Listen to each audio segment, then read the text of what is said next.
Hello and welcome to Stephen's Online Breakdown. It's Monday, November 11th, 2024.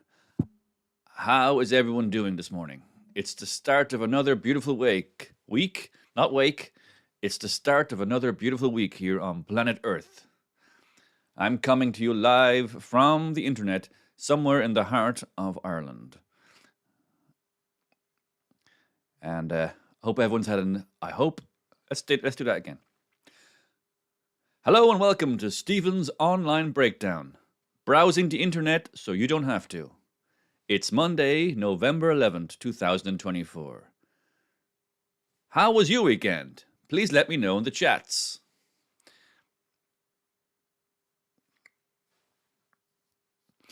It's very early here in the morning. It's very early here on Monday, but it's great to be back with you. I really look forward to our time together. And by together, I mean me talking to myself into a microphone and staring blankly into a camera. It's a pretty good camera, though.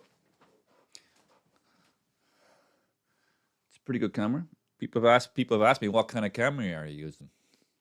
And I answer them the only way I know how to, truthfully. It's a Sony 6100. Yeah. And it's got the kit lens, not using a fancy lens. It's just a normal kit lens. And I'll be using that for the time being until I upgrade to a bigger lens. That's how it works for us multimedia creatives. It's incremental. No one starts off with a 35 millimeter Aton camera. You start off with a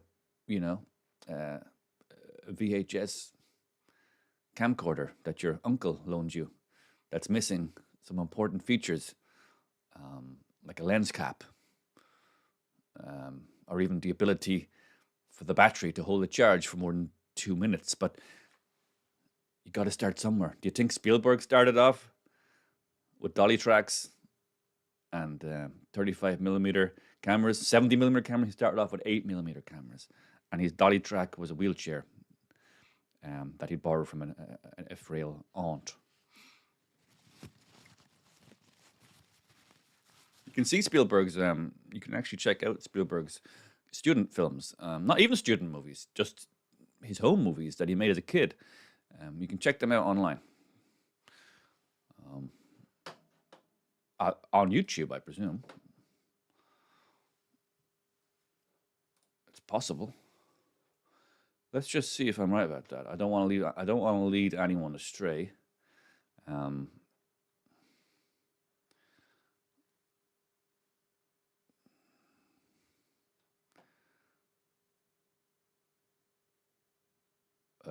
Yeah, I don't want to lead anyone astray.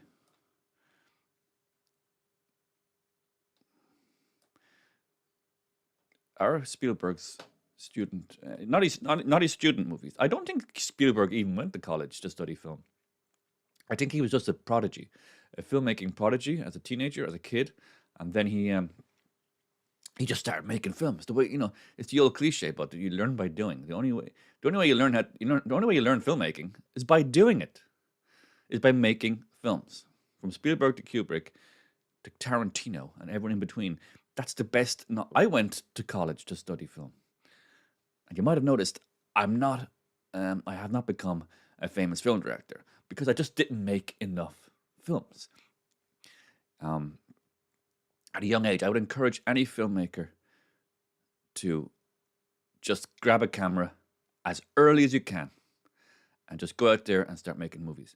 And nowadays, with these mobile phones, which have good enough cameras, 4K broadcast quality, as we used to say, just go out there and do it, and you can look, I don't have to tell you this, but hello, Mags. Hello, Mags O'Sullivan. Good morning. It's bright and early here on Monday in the southeast catchment area of Ireland, and this is my new show, Mags. In case you aren't aware, it's a brand new live stream show. Monday, Tuesday, Thursday, Friday is a current schedule.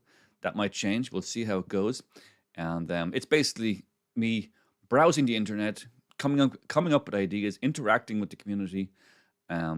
learning a lot along the way, hopefully. Having some fun, playing quizzes, trivia, a lot of celebrity gossip, you know, all the good things. All the good things that help distract us from the true horrors of modern life. And then, even better, because I want, my mantra is to never, is to always be creative. Every day, you should try and create at least one thing, one work of art. And that work of art could be a doodle on a yellow pad that you stick up on the fridge. And when little Timmy comes home, he goes, "Oh, Dad, that's a beautiful drawing of me." And you'd say, "Timmy, that's actually a drawing of the cat." But the point is, you've created art and you've created a beautiful moment between you and Timmy, or any child of your choice. But the point I'm making to you is, and it's a good point, is that by the end of each show, we will create together a new work of art using the miracle of artificial intelligence. I won't lie to you because it speeds up the process.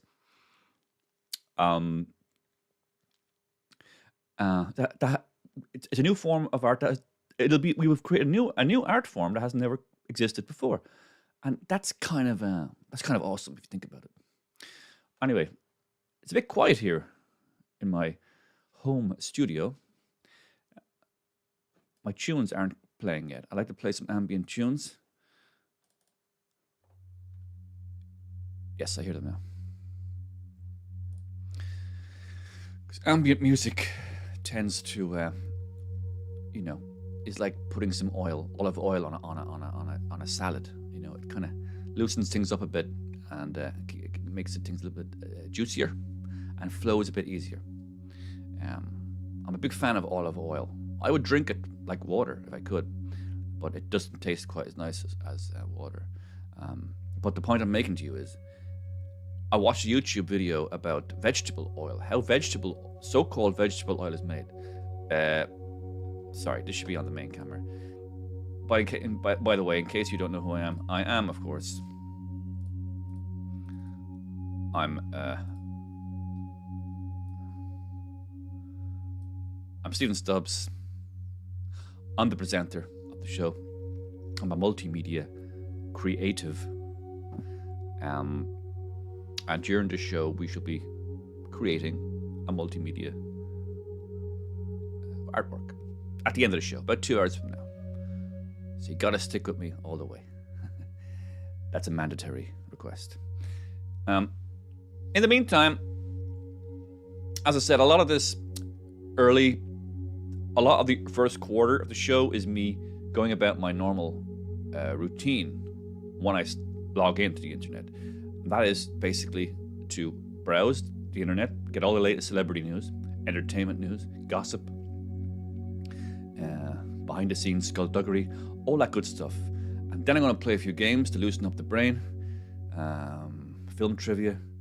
There'll also be some brain teasers and a couple of brand new games I discovered last week. There's one called Rate Your Meme, where I create memes in real time and compete against other, I'm pretty sure school kids. A lot of the memes they create seem to be based around school or arguing with their parents, but that's fine. The internet is a very liberal, open platform, and so we'll play that in a bit.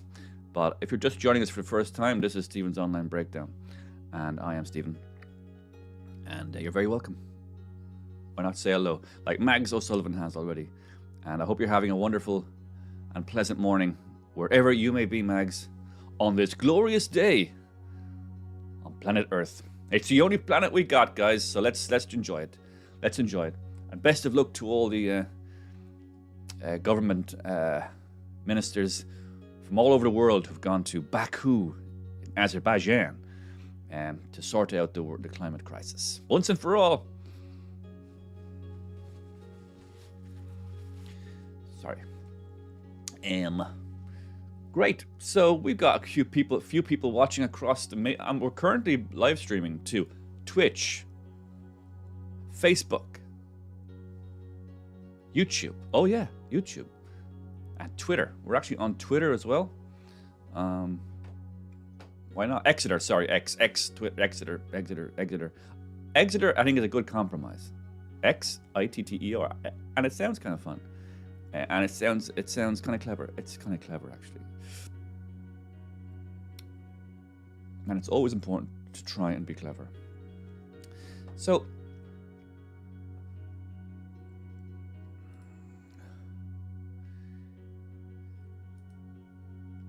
let's go about our business, shall we?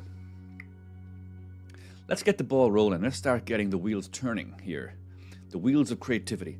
And the best way to do that, in case you are a creative person yourself and you find it a bit difficult to get the brain going or to get the idea stew a cooking, if you do find it difficult, why not just play some games on the internet? And you'd be amazed how quickly your brain, the creative juices start flowing. And I forgive me if I mention I equate creativity with liquids, but it seems to be something that I do. And because I think liquids have a way of altering and changing and molding themselves to the environment to which they are poured. So ideas are very much like that. They're very often dependent on where you are and the situation you're in. And I think the internet is a wonderful place to develop ideas. And this show is a little bit, is a demonstration of that theory. Good morning, Shane. Shane's over there on Shane's Queen site on YouTube. Good morning to you, sir. Hope you've had a fantastic weekend. Did you get up to anything interesting? Anything that you could discuss openly? I had a quiet weekend. A few drinks amongst friends. A nice slow-cooked steak. And that's pretty much it. A lot of watched football. I'm a football fan. I won't deny it. If you want to talk about football, I'll talk about football. Some people are often surprised that I'm a football fan. I don't know why, but I'm willing to discuss football. I'm willing to discuss almost anything. But what I will never discuss are my leaving certificate results from 1995. That is just for me and my conscience. Now, the point I'm making to you is, let's start playing a few games. Let's get the ball rolling, shall we? And let's make sure our prompt list is up and running. In case you don't know, we have a prompt file that we will fill during the show. In case you don't know, and I shouldn't presume you don't, a prompt file is where we will gather our ideas in one place as we build a mighty list of prompts. Why would we need prompts, you say? Why would we need prompts? Prompts are how we build our AI-powered creation that we will create together. So there's our prompt from Friday, 7-11. Wow, Friday was 7-11. Yeah. So we need to create a new. This should have been done beforehand, but my team weren't. Oh no, sorry. What date was Friday? Whoa. Okay, sorry. Excuse me. Friday was the 8th of November. Once again, this was all meant to be done before the show began. Don't worry, I will sort that out next time. So today is 11th of the 11th. Wow, unlucky for some. So as the show goes on, we will add to this list, which we will then turn into a song, probably, and then from that point, we will cross-pollinate into visual imagery, and together we will create basically an audio-visual experience to close out the show at about 1 p.m., just in time for the news. Okay, so I asked Shane a question about his weekend, and Shane has answered. And what has Shane said? Shane said he had a great weekend in Dunleary.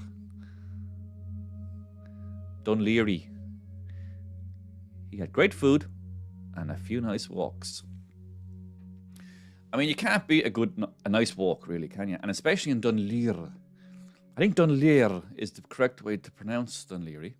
I know on the Nuacht, on the Irish-speaking news, I do recall it would be a very specific pronunciation of Dunleer, Dunleer.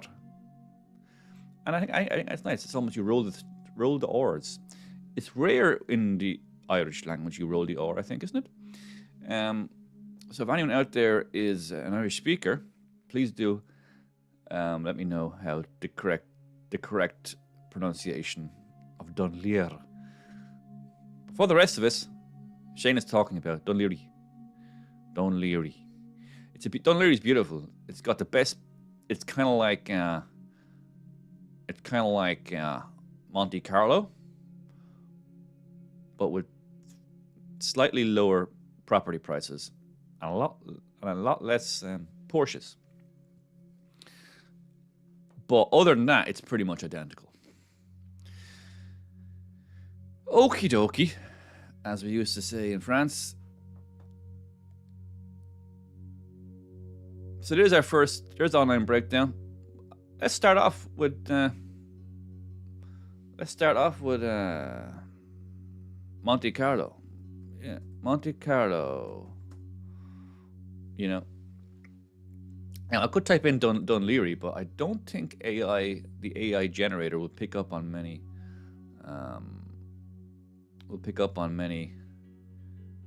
References to Dunleary on the World Wide Web, but I could be wrong. Monte Carlo. A fun weekend in Monte Carlo.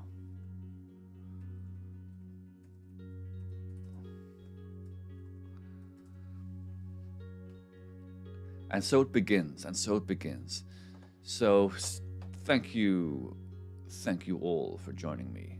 I'm just going to move this. Whoops. I'm going to move our chat. Whoops. In case you're seeing this, I'm just going to move our chat screen a little bit there. Just a little bit of administration here. Look away if you must. But I don't want to hide anything here. You know what I mean? This is a very open platform. Over the coming weeks, months, and indeed decades, I want to create a very open forum where we share ideas, and don't hide any of the the architecture, as we say, the behind the curtain goings on. There is no curtain. The curtain is down. Yes, you might see behind me. There is no curtain. This is a real background. This is not green screen. This is real. Okay. And along the way, we might learn something together. In fact, I was chatting to Shane, was watching last week, and I gave a brief tutorial about the live streaming software that I use, Prism Live Studio. You know what I mean? So it's like that. And sometimes I might ask for feedback. I might ask for a tutorial from you guys, my humble audience. So I probably should have been saying most of that on the main camera. I need to... Yeah, sorry. It's a Monday morning. Forgive me if I'm a little bit slow. I've got a very complicated editing software in front of me here. And it's a Monday. It takes me a while. The coffee hasn't quite kicked in yet.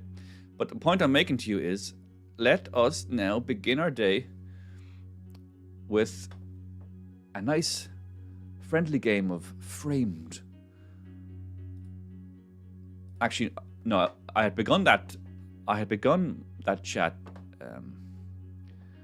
Whoops, the chat is now overlapping my face a little bit, which I'm not. I don't mind if the chat overlaps my face. I'm happy for any chat, but I'll just move that down a little bit. There you go. Good morning, Hannah Carberry. Lovely to hear from you, Hannah. I hope you're doing well out there in Ireland. Hannah's watching from Ireland, which is, believe it or not, where I'm broadcasting from. And a very good morning to you. In fact, I need to type in the chat room more. I kind of, good morning, Hannah. Whoops. Yeah. Oh, it's a robot smiley face. Interesting. I didn't realize it was going to be a robot smiley face. But that kind of that ties in with this is a very high-tech broadcast, So Hannah, the way we start each show, in case you don't know, this is a multimedia experience for the viewer and for me. Over the course of the next couple of hours, I'm going to gather ideas from my prompt list, right? This will be through conversation with you guys, or through games that I play online, or just stuff that happens along the way, because you literally don't know what's going to happen on the internet from hour to hour. Anything could happen, and we just have to own that and go with that. And at the end of the show, we'll have created a brand new work of art, believe it or not. So stick around if you can, or just pop in and out. It's that kind of show, you know what I mean? So I'm going to start off playing a game called Framed, just to get the wheels turning for us all. So I like games where you learn, but are also entertained. Especially film trivia, which is a lifelong passion for me, as it should be for everyone, really. So, a chat. It's a little bit big. Sorry, the chat there is a little bit big. Let's make it a bit smaller so we can see. And my head is a bit. There you go. Isn't that wonderful? This is all happening in real time. So here's the first frame of today. We got six. If you've never played this game before, you've got 6 guesses, 6 frames, chosen randomly from a film. The films can be, to be honest, the films are mostly from the 80s, 90s, and noughties. I've noticed. I can't recall a 60s film yet coming up on it. I could be wrong, but they're mostly contemporary, within the last 40 years, which is contemporary for me, unfortunately. So here's the first frame. It's a bit. This one's tricky. I gotta say, I don't have an immediate idea for this one. Do you? Does anyone have an idea? Let me try and zoom in a little bit. If I can. Yes, I can. Now, you see that there now? Hopefully my microphone's okay. There was weeks of rigorous testing for this broadcast, believe it or not, before I started my daily streams. And I'm happy with the microphone at the moment. If you're not, let me know.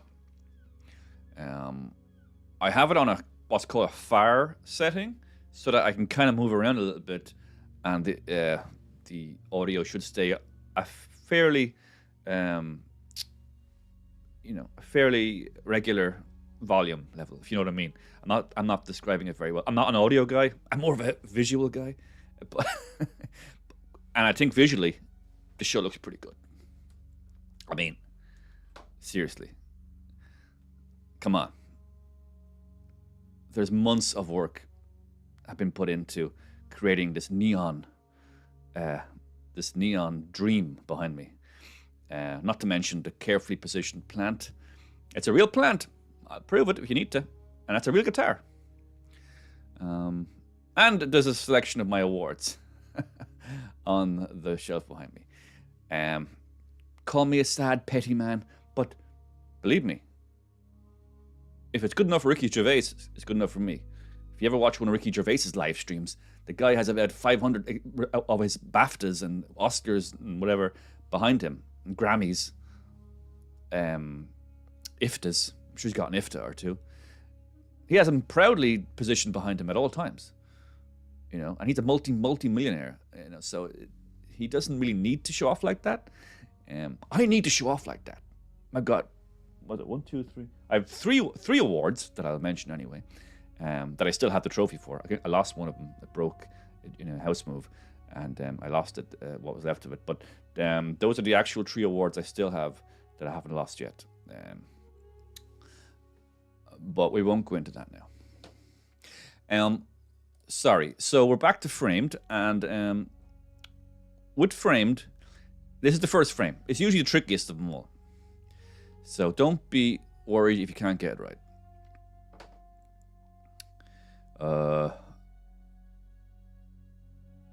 Yeah, I'm not getting any clues at the moment. I'm not even sure what era it is. I'm thinking 1990s. Or actually, no, I'm thinking mid-noughties, mid to late noughties. I think it's more, yeah, it could be more recent than that. One of my talents is I'm pretty good at guessing from the grain and the film stock, or the high definition film stock, whatever, high definition digital format they use now. I think that's made within the last 20 years. I don't see that as being old 35 millimeter cellulite from the 70s or 80s. Definitely not the 70s. So you gotta guess something. You gotta guess something. Otherwise, you can't get on to the next frame. So we shall guess. I mean, I'm getting horror movie vibes from it, which maybe it might be a bit of a red herring. The horror movie vibes. So, seeing as there's been no guesses yet, I will choose.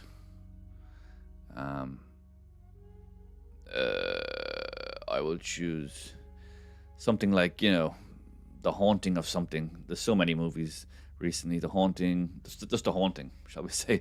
The Haunting. Now, okie dokie. So it wasn't The Haunting.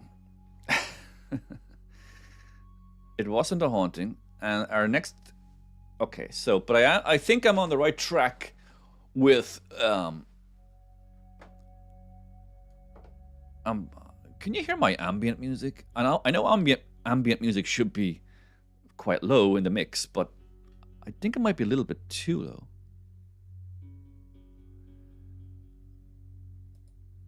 I'll just bump it up a tiny bit.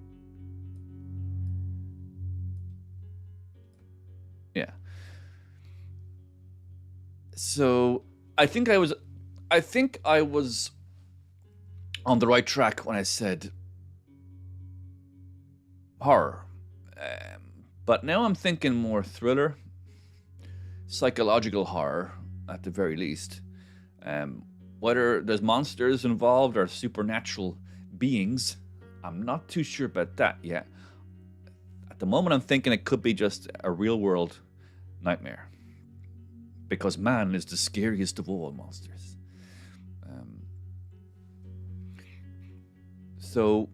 But I don't know. I mean, just the profile of this actress, I believe. Let's just say The Conjuring. There's a whole panoply of horror franchise. The Conjuring and The Conjuring. You know the ones I'm talking about. What? No way. No way.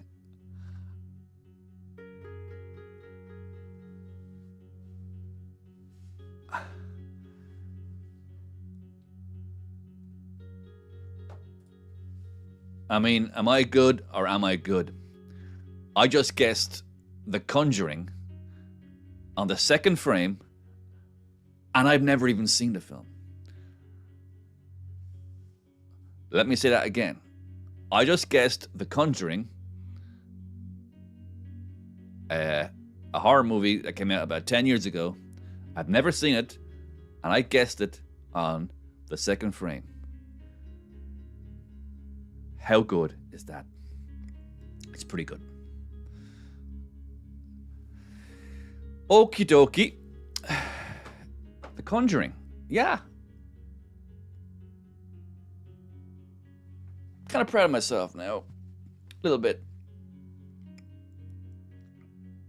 Pat on the back. I'm going to give myself a pat on the back. Or on the shoulder, really. It's kind of hard to go back there without doing yourself an injury.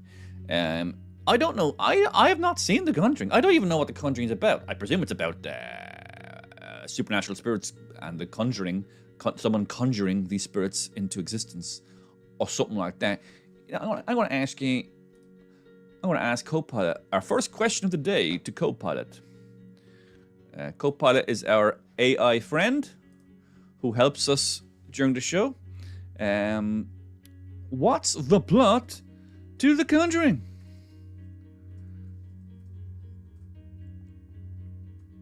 I like to ask questions in a kind of a Seinfeld style. What's the deal with The Conjuring? What's the plot to The Conjuring? The Conjuring is a horror film. I know that. The Conjuring is a horror film that centers around the true story of paranormal investigators Ed and Lorraine Warren. The plot follows the Warrens as they help the Perron family, who are experiencing terrifying occurrences in their farmhouse in Rhode Island. As the Warrens investigate, they discover that the house has a dark history and is haunted by a malevolent spirit, etc., etc., etc. Directed by James Wan,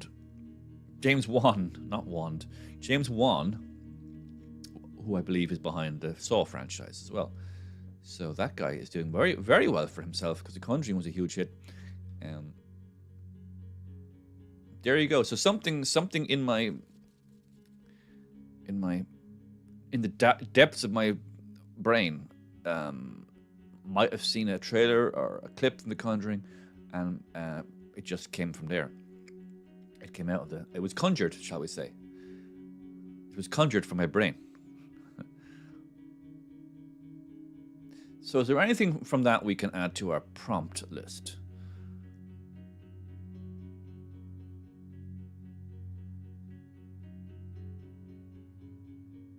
Terrifying occurrences in a farmhouse.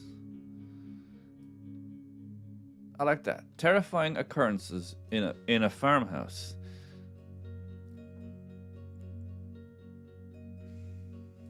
No, let's go with paranormal investigators. I'd like to see what, because later on we're going to create an AI set of lyrics and music based on our prompt list. Okay, and I'd like to hear what'll come up, what'll be created from paranormal investigators. I'm already getting a reggae vibe, a reggae song about paranormal investigators, eh? I don't know why they go together. Paranormal investigations. Something like that, you know. I mean, that's bringing to mind. Maybe my AI music program might be on the same page. So far we have a fun weekend in Monte Carlo. Paranormal investigators. Okie doke. I want to check out The Conjuring when I have a couple hours spare. Anyway, how has all your weekends been? Mine was very quiet, apart from when it was loud. So that's that game. We now go on to another slightly movie-based game called Faces. Yeah, it's based on actors. And great value heating purchases at Screwfix. Try and ignore all those ads. Although, you know, if you are looking for something from Screwfix, go ahead and shop. Unfortunately, I don't have any affiliate deals done with Screwfix, so if you purchase something from Screwfix on this website, I will not get any kickback from that, unfortunately. But if this show becomes a hit, a live stream hit, if that's what they call it, and then I hope to do many affiliate deals with pretty much all the banner ads that are on these websites. So this is a game called Faces.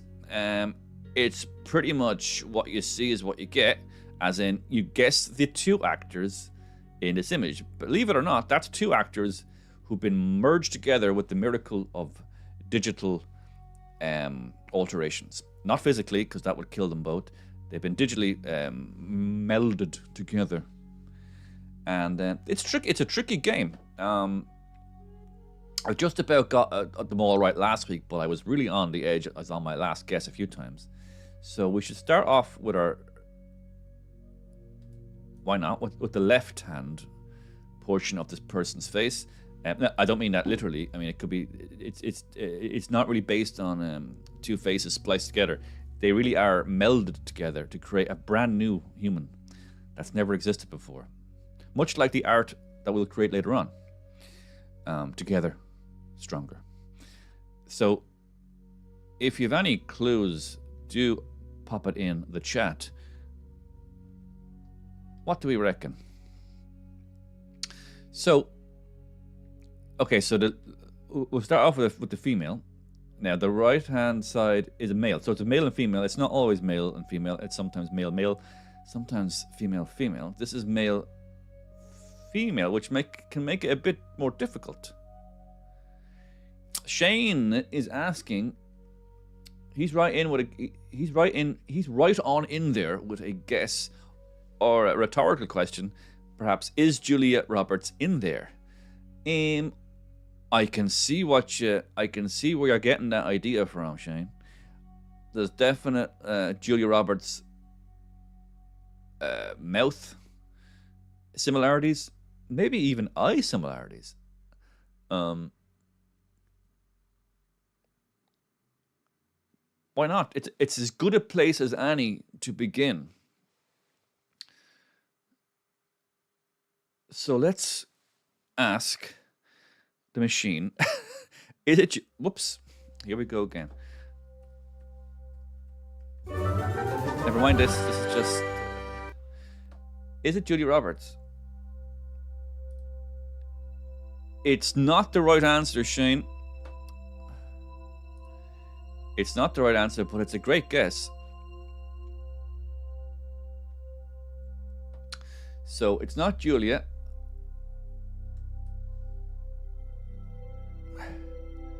But we have... That guess has opened up the second clue. And that second clue is... She was born on the 29th of October, 1971. So, if I'm doing my maths correctly... She would be 53. Just turned 53. 2, 3, 4, yeah. Just turned 53 on the 29th of October, just 2 weeks ago. 53 years of age. I mean, I definitely think they're female eyes. They're quite distinctive eyes.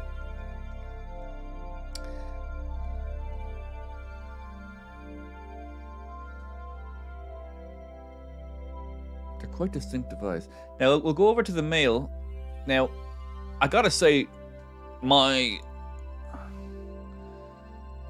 initial instinct when I saw this face, we should probably give a name to these mutants, these digital mutants. We should probably give a name because it's a bit rude for us to refer to them as it or that. So let's call this.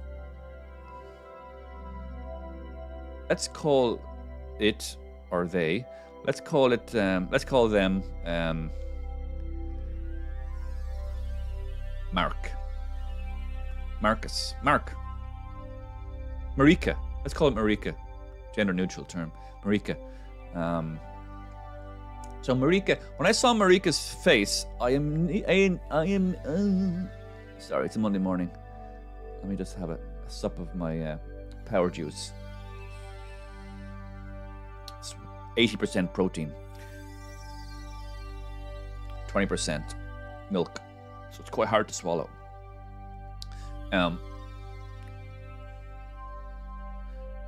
When I first saw Marika pop up on my screen only 5 to 10 minutes ago, I immediately thought of Doctor Who. What's his name? The guy, Doctor Who. I've never forgotten his name. One of the, I mean, there's been many Doctor Who's, but you know the one I'm on about, innit? He's also in. I've also just seen him in House of the Dragon, the Game of Thrones prequel. I've only gone and forgot his name, but that was my initial guess. What's his name? Doctor Who's.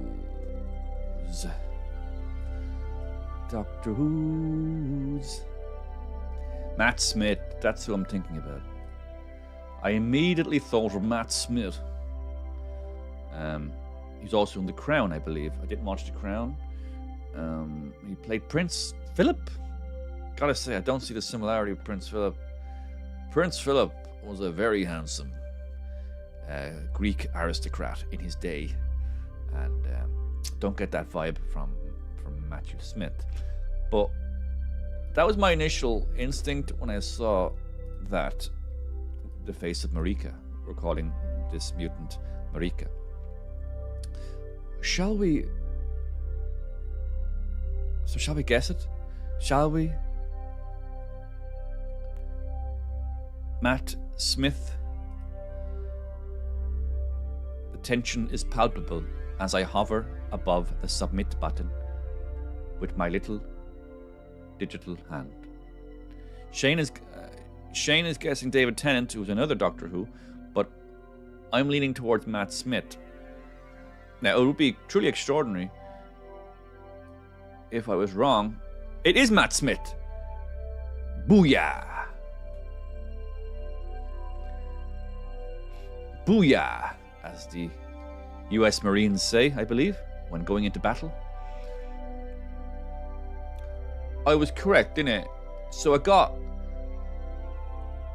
one half of the face correct. I suppose it was. He's got a very distinctive jawline. Matt Smith does. Very, very distinctive. I mean, very. Like, you can really see it here. It's kind of like he kind of reminds me of a kind of a villain in a Dick Tracy. In Dick Tracy, you know, with the prosthetic jawline and so on. If you look back at the old Warren Beatty Dick Tracy film, a lot of prosthetics, fake noses. Al Pacino in particular looks quite preposterous in it. But there's one of the characters who's got kind of a very pronounced jawline like that. Let me just see if I can. Dick Tracy characters.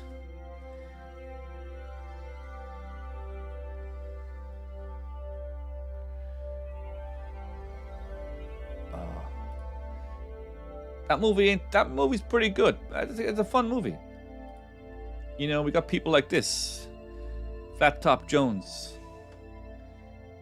There's everybody. There's the whole gang there. Madonna was in it, of course. I forgot that. But you know what I mean. We got these kind of faces. I mean, that could be. You know, that could be a Matt Smith type face.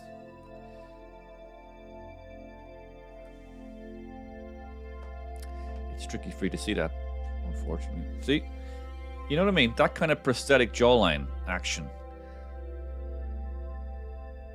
is, if you ask me, very similar to the Matt Smith vibe.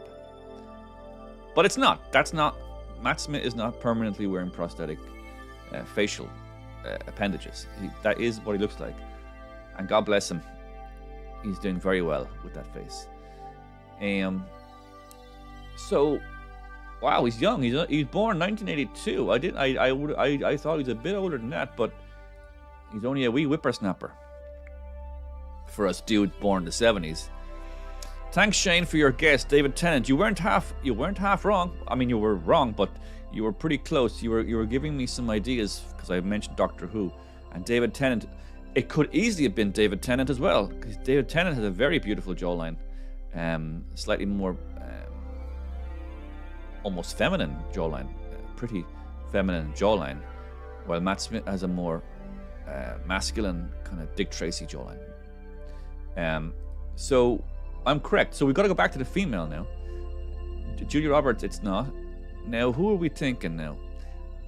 It's not Matt Smith's eyes, because so it's the eyes are definitely female eyes, because Matt Smith once again has very distinctive eyes and eyebrows. In fact, he's got no hair on his eyebrows.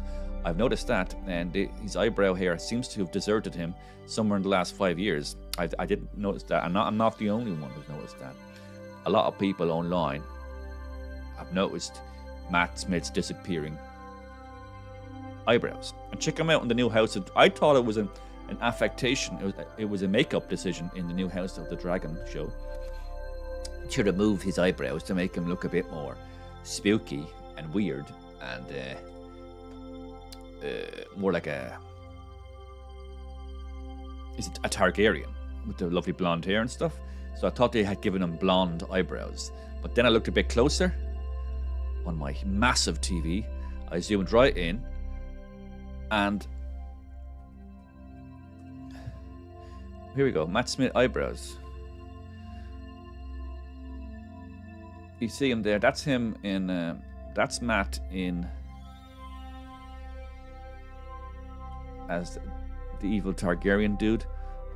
And as you can see,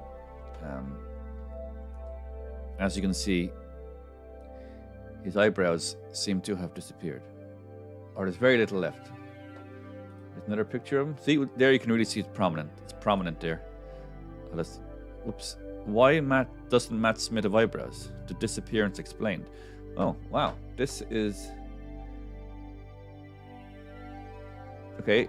No official reason has been given for Matt Smith's disappearing eyebrows. Now, that's such a beautiful turn of phrase that it's just begging to be added to the prompt list. Matt Smith's disappearing eyebrows. Good luck to AI figuring out that prompt in a visual manner. So, I mean, he had a lovely set of eyebrows a couple of years ago. I mean, they're fair, they're nice eyebrows. Not huge, but they get the job done. Starting to thin out a bit here. Thinning out more here, and then by the time he morphs into a Targaryen, they're pretty much gone. Now, as I said, I thought this was a makeup choice. A hair and makeup choice, of course, because it's the hair department who would be plucking eyebrows. Or is it the makeup department? That's an interesting question. And I've worked on film sets, so I should know this.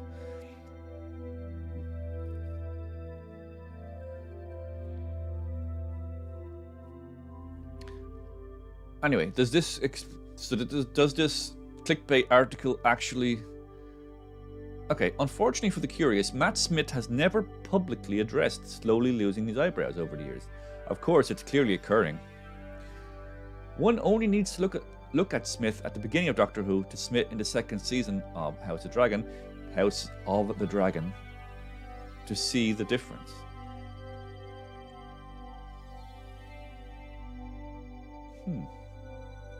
So it seems it's just a part of the natural hair loss process that men go through. I haven't faced that process myself yet. I have a thick, lustrous head of hair with the exact same hairline as when I was a young man.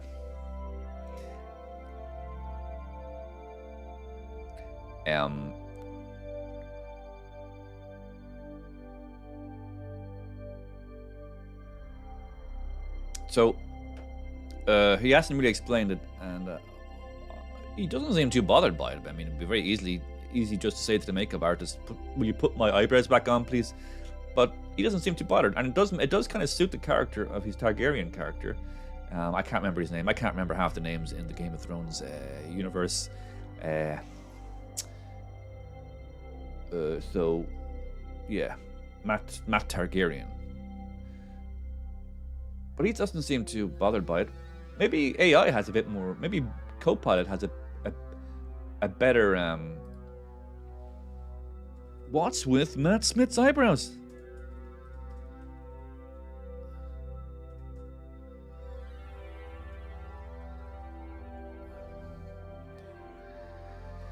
Matt Smith's eyebrows have been a topic of fascination and humour among fans for years. His eyebrows are quite thin and light-coloured, making them almost invisible, especially under bright lights or heavy makeup. This has led to numerous jokes and memes. Oh, so I'm not the first to have noticed this. Some fans have even theorized that he might have a condition called madarosis, which causes eyebrow hair loss, but there's no official confirmation. As I said, Matt himself has never publicly addressed the disappearance of his eyebrows. And why should he? Keep them guessing. That's something I learned as early on in my entertainment career. Always keep the audience guessing. Create an air of mystery about yourself. Don't show them what happens behind the curtain. Always leave something in the locker. The less they know, the more they want to know. So, it's all part of his unique charm, says co-pilot. Indeed. And as I said earlier, it's not holding his career back. His career is doing quite well, isn't it? So, God bless him. Anyway, back to the game. Julia Roberts. No, it's not Julia Roberts. So let's guess. I really am struggling. Let's say Mila Kunis, just because I like saying the word.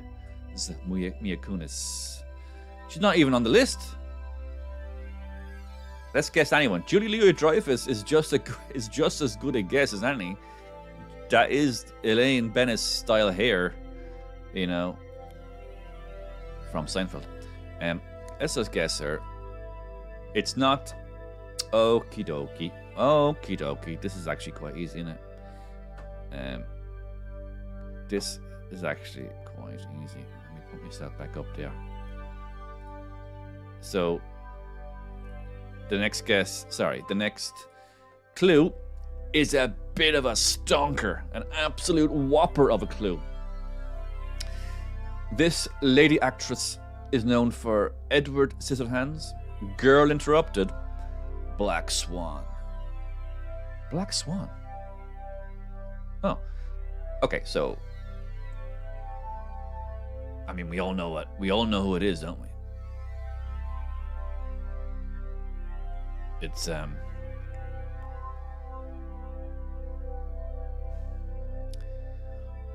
got to be Winona.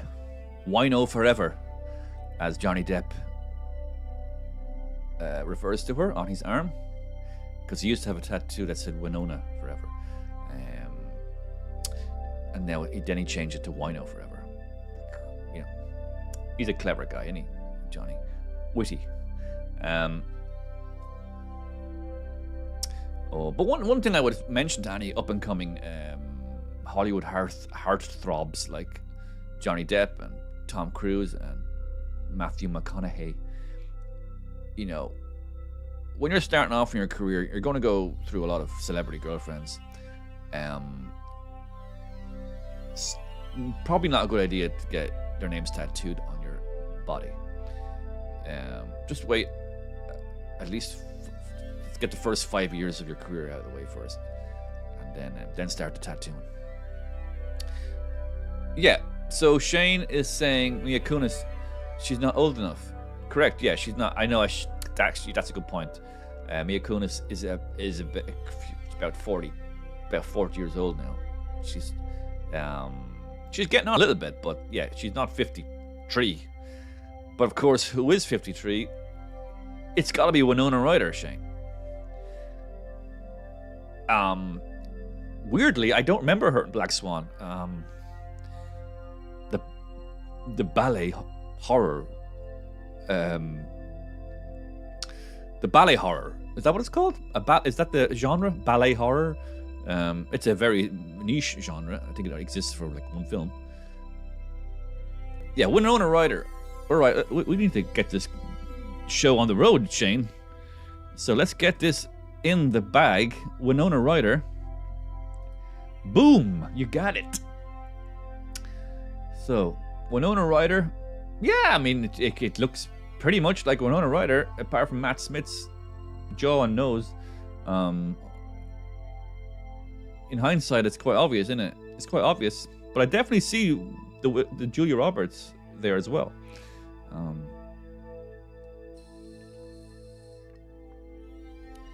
So, congratulations to us all. And we managed to. We had plenty of guesses left. We had 1, 2, 3, 4, 5, 6, 7. We had 8 guesses still to go through. So we need to give ourselves. I think we need to give ourselves. And we deserve a round of applause.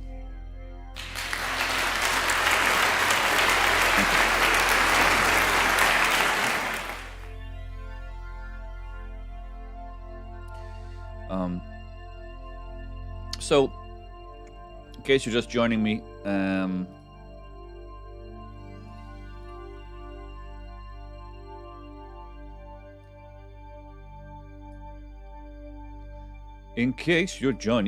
Stephen Stubbs. I'm the presenter of the show. I'm here to present to you ideas, knowledge, trivia, and together we shall create a new art form at a new work of AI art, AI-powered art. I'll be creating the art, but my tool is AI. So we just successfully guessed our 2 actors who made up the digital mutant that we called Marika. There's Marika, and it's actually Winona Ryder and Matt Smith. Now we're going to play a little. Let's keep the ball rolling with trivia.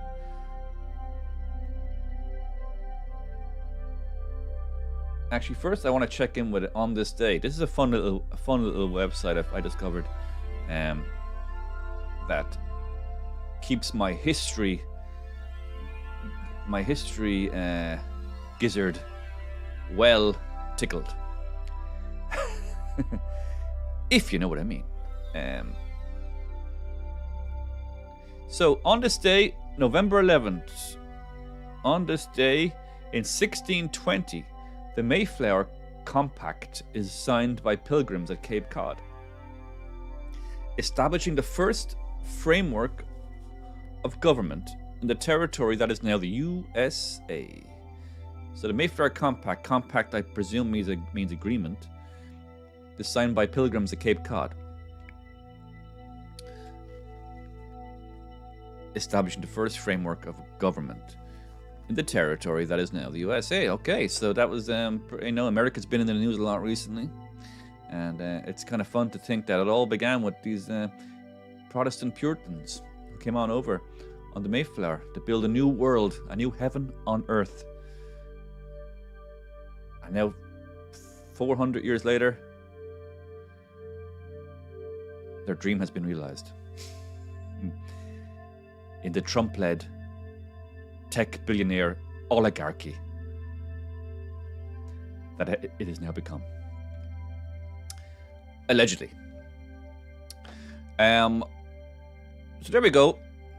1620 Mayflower, that's one. On this day in 1675, German mathematician Gottfried Wilhelm Leibniz demonstrates integral calculus for the first time. Well, that must have been a fun demonstration. Not your average TED Talk. He demonstrates the integral calculus for the first time to find the area under the graph of the function y equals f. Yeah. So are you telling me y equals f bracket x bracket there had been no demonstrated function of that integral calculus? I mean I can't even expand on this. It's so mind-blowing. 1745, Bonnie Prince Charlie, his Jacobite army invades England in an attempt to restore the House of Stuart to the British throne. That failed, I believe. Bonnie Prince Charlie invades England Is that the last time England has been invaded? In an attempt to restore the Catholic House of Stuart, I believe, was what was going on there, to the British throne. Correct me if I'm wrong.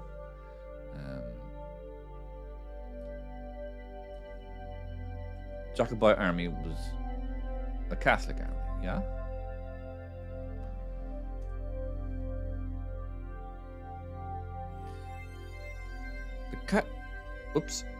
The Jacobite army, also known as the Highland Army, was the military force assembled by Charles Edward Stuart, also known as Bonnie Prince Charlie, and his supporters during the 1745 uprising. The goal was to restore the House of Stuart to the British throne.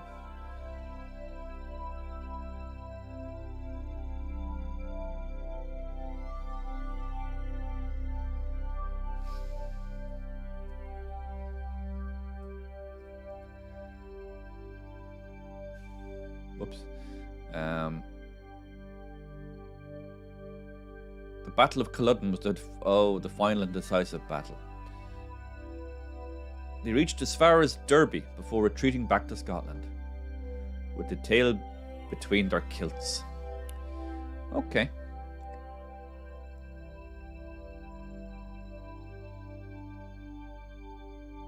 Yeah.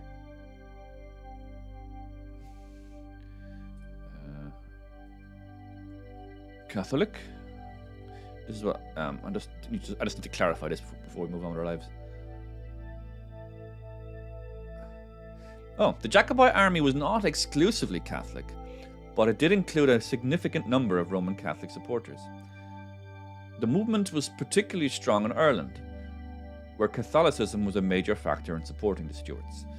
However, the Jacobite army also included many Scots from various religious backgrounds, including Episcopalians and Presbyterians.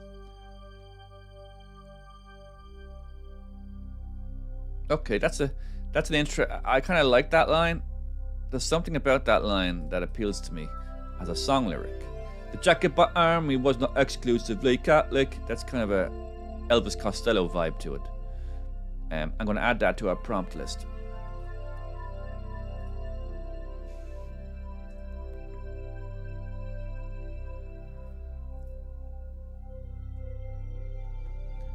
So if you're joining my show for the first time, you see how it's coming together now.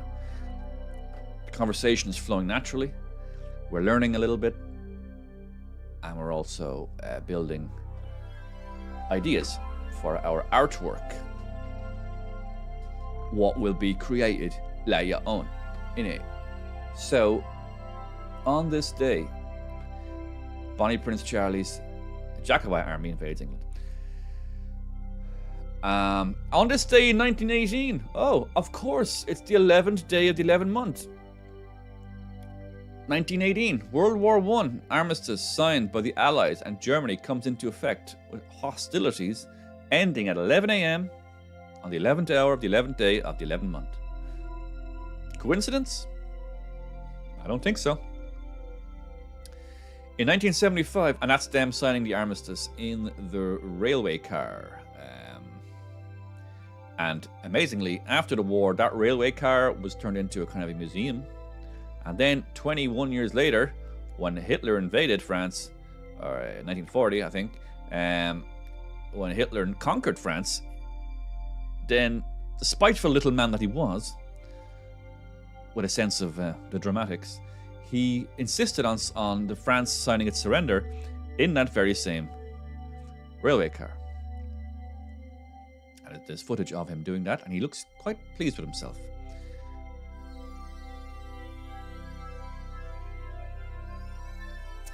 So 1975, on this day, Australian Prime Minister Gough Whitlam is removed from office by a large kangaroo who attacks him in his office. No, that's not right. He's removed from office by Governor General Sir John Kerr, the first elected Prime Minister removed in Australian history. Okay, so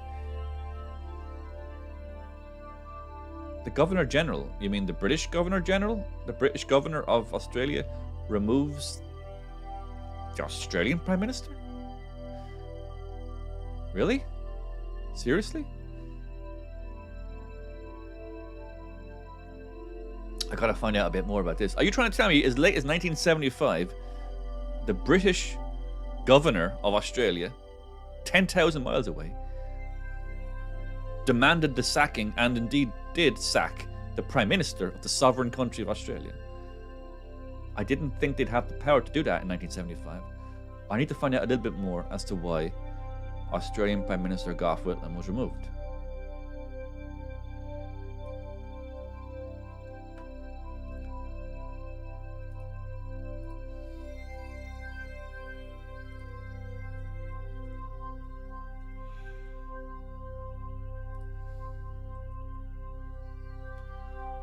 Why was Australian Prime Minister Gough Whitlam?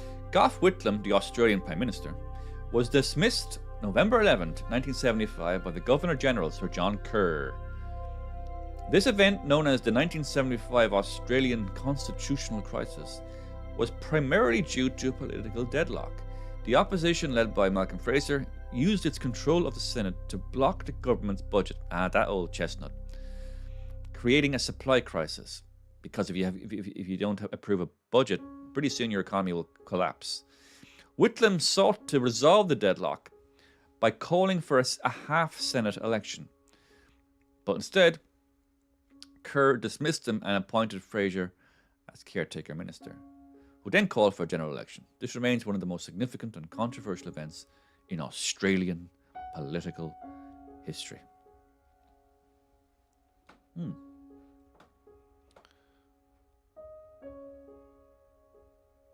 Well, you learn something new every day. And specifically, we learned something new about Australian constitutional crises, specifically of 1975. Is there anything there we can add to our prompt list? I don't know. Australia. Controversial events in Australia. Something like that, innit? Controversial events in Australia. There's just something about the alliteration in that, the rhythm of that sentence, of that phrasing. And of course, it opens up a lot of imagery. Because one thing that's undeniable about Australia, and I've been there, is that it's a very visual experience. In fact, it's quite abrasive. It's quite abrasively visual. A visual, sumptuous feast. You basically overdose on visuals in Australia. Not to mention the heat. And the spiders. And the snakes. And the Irish.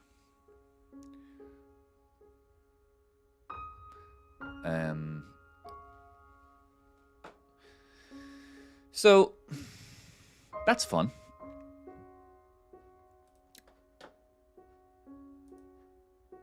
(1992) on this day, the Church of England approves the ordination of female priests. Wow, 32 years ago. I thought it was more recent than that. That's the Church of England, of course, who are quite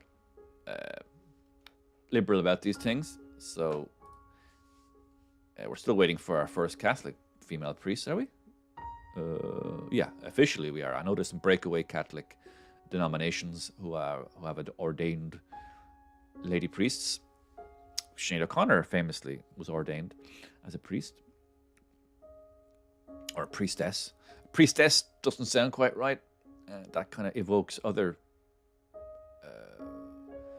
religious connotations, or pagan connotations, in fact. So,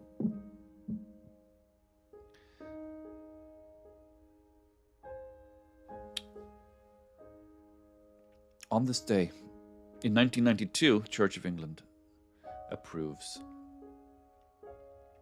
the ordination of female priests. In 2004, Yasser Arafat's death from unidentified causes, it's still a bit of a mystery, is confirmed by the Palestine Liberation Organization. And Mahmoud Abbas is elected PLO chairman shortly after. And he still is the PLO chairman, or president, to this day. Mahmoud Abbas. So that's interesting. We learned a lot there, specifically about Australian constitutional politics. November 11th, so quite a lot happened on November 11th. I mean, the ending of World War One is probably the most important historical fact of the incident of the 20th century, because that directly led then to World War II, which then pretty much led to the mess that we're in now.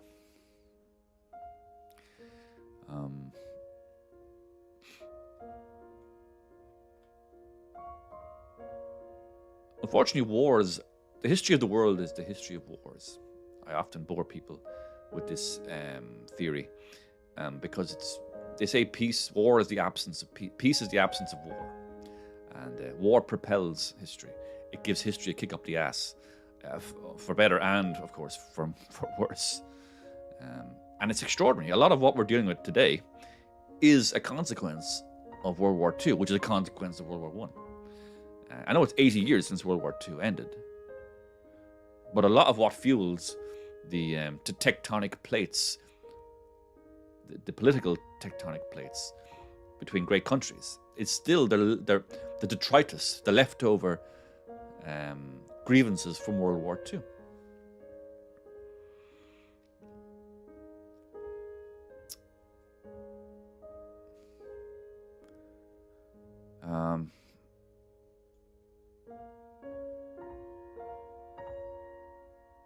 And if Adolf Hitler had just been a little bit better with his draftsmanship and his rendering of paintings, and had gotten into that college and had been a successful artist, the 20th century might have gone in a whole different direction. It couldn't have gone much worse. So, yeah. Anyway, we move on. Most of us are still living a peaceful, happy, beautiful life. And long may it continue. And I think that's why we embrace the internet. That's why I embrace the internet. It is a kind of the internet is a safe space. And if it's not, then you need to get off those websites and get back to places like this, Stephen's Online Breakdown. It's your safe space.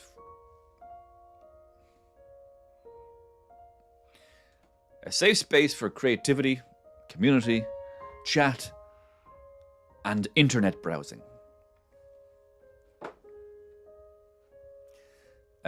Okay. Okie dokie. Okie dokie. Where are we? Where are we? We are still gathering prompts. Of course we are.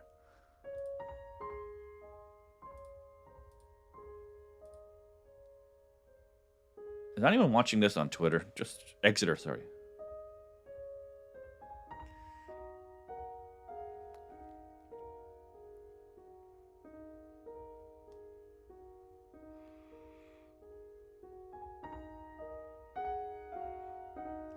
I think there's 3 people watching on Twitter.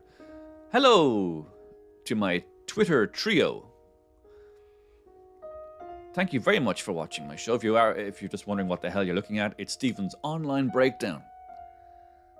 An open forum of chat, discussion, and community bonding. And along the way, I'll be creating a work of AI-powered art from the ideas that we glean from our discussion. Or you can just lurk in the shadows and not say a word. That's fine too. But I'll tell you something now. Either way, you're going to learn a lot. We've already learned about the 1975 Australian constitutional crisis. We've learned about Matt Smith's eyebrows. We've learned about Winona Ryder being 53 years of age, which was a surprise to some of us. And there's still a lot more to go. There's an hour left in the show. Who knows where we'll be at the end of the show? Dream big. That's what I say. Dream big. So let's play a little game. Let's play a little game. This is a game I discovered last week. Last week was the soft launch of the show. So now this is the second week. it's still, we're still learning on the job a little bit, but that softness of the soft launch is now starting to solidify a little bit into a kind of a, shall we say, a kind of a, maybe like a baked putty type thing, clay. It's more like a clay launch. It's like a nice kind of hardening clay, like polyfiller. We're now on a kind of a polyfiller type consistency after the soft launch. Next week, hopefully, we'll be moving towards cement, a cement launch. Shane has mentioned something in the chat.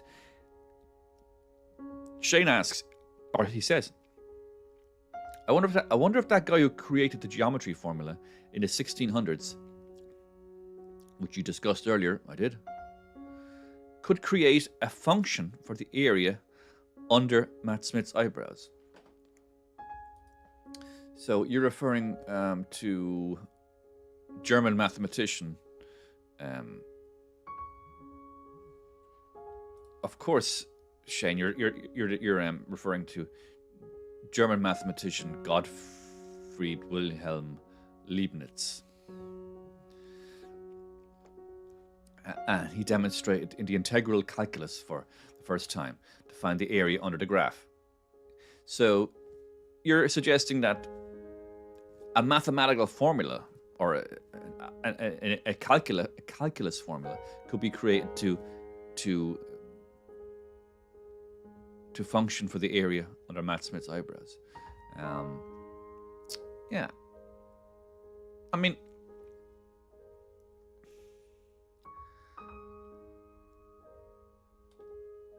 I think we might even ask, I mean, AI is so powerful now, we might be able to get it to respond in a positive way.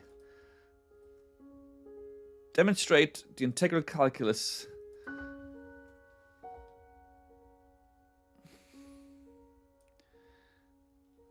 This might seem like a nonsensical question to give to AI, but I like to challenge it. AI only learns by being challenged by human prompts, human beings feeding it prompts. And by golly, this is a real corker. This will really get it thinking. Demonstrate the integral calculus for the area under Matt Smith's eyebrows.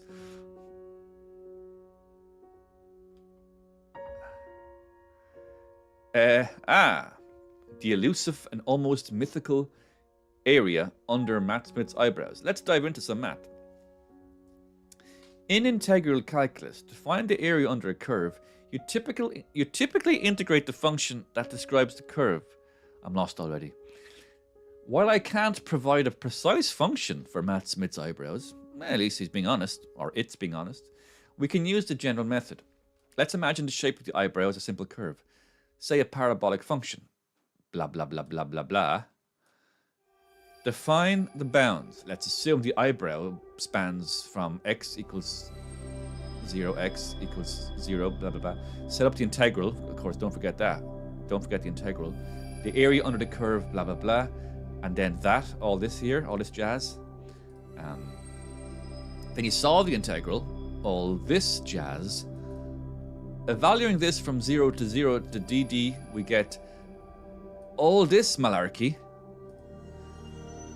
So, if we had the exact coefficients, a, b, b, and cc, and the range dd, of course, this would give us the area under the curve representing the eyebrow. Of course, this is a whimsical example, but it's a fun way to connect math with something as unique as Matt Smith's eyebrows. Well, I'm not sure that answers your question, Shane, but fair play to Copilot. It gave it a pretty good go of it. I was kind of half expecting Copilot to say, sorry, I can't answer that question. Or sorry, are you taking a piss? But no, it gave it a good go. So, and AI Copilot has definitely learned a lot from that question. We fed it these data points we're feeding it is, and you can imagine this is happening billions of times per day. All over the world, stupid questions are being asked like that. and it's learning by doing. I'm sorry I asked now. That brings back bad memories of integrating differentials, but a great demonstration of AI, yeah. Yeah. It definitely triggered a few memories for me too, Shane. Going back to my disastrous mathematics exam in my Leaving Cert, which I can't discuss on an open forum. But it hasn't held me back. If you're out there and you're struggling with your Leaving Certificate or your exams, just remember, it's just the beginning, and, don't let it be the be all and end all. Life will go on. In fact, it's only just begun. And you only really start learning when you leave school and become an adult. When you start properly adulting, somewhere in your late 30s, that's when you really start learning.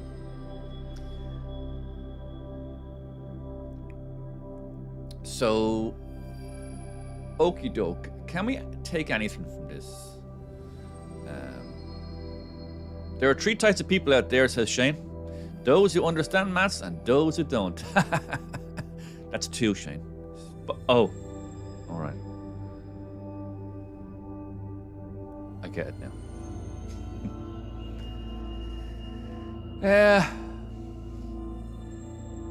It's true though.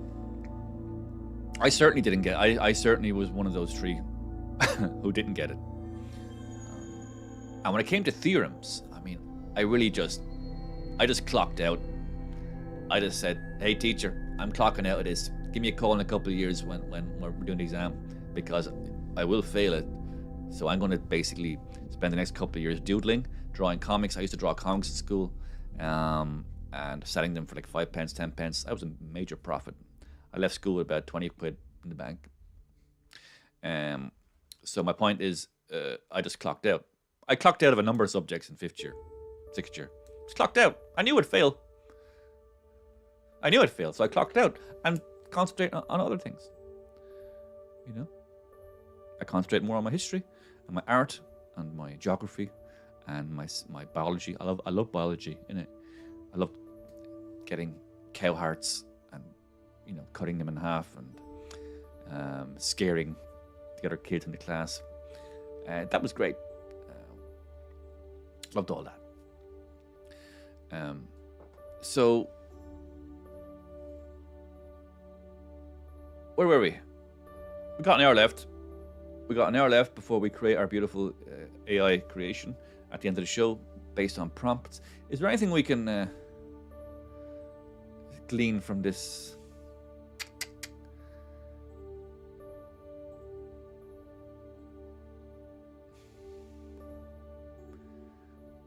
A whimsical example. I like that phrase. A whimsical example. Controversial events in Australia. A whimsical example.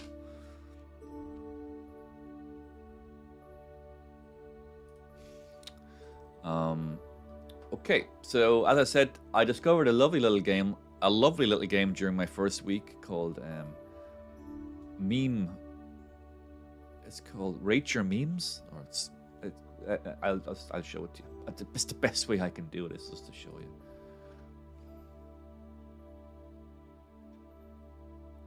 Where is it?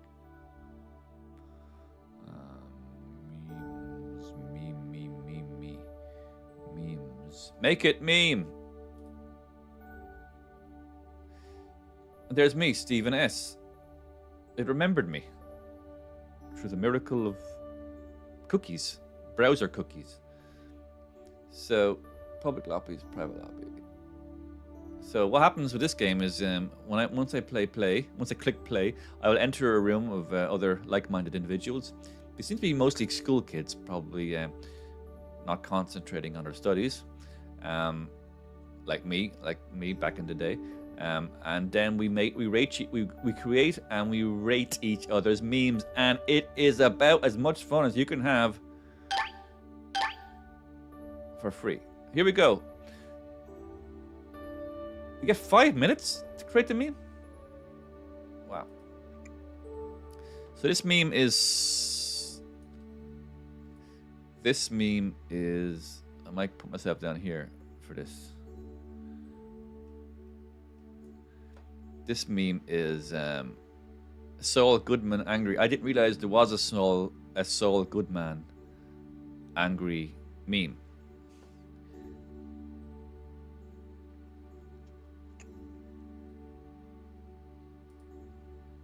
Okay, so we've got a very angry outburst. We've got the other subject is quite cold and dispassionate, and just kind of taking the anger, pretty much ignoring the angry man. So let's think of something where you'd be in an angry situation and just being ignored. Now, bear in mind, a lot of the people I'm playing with are kids, school kids, who are having issues with their parents. That seems to crop up time and time again with these memes. They are in some way reference to their parents or school work. So I'm going to try and play the game here, as in play the system, knowing that instead of being too esoteric or too adult in my reply, I'm going to try and go down to their level. Hello, Rania Carouse. Hello, Rania Carouse. Dia Gwit. Rania has popped in to say hello, or Dia Gwit, in fact, because me and Rania are both learning Irish at the moment. Well, Rania is learning Irish. I am helping her with her Gaelga, with some oral lessons. So, Dia Gwit, her response should be, well, we'll see what she replies. Anyway, so this, okay, so,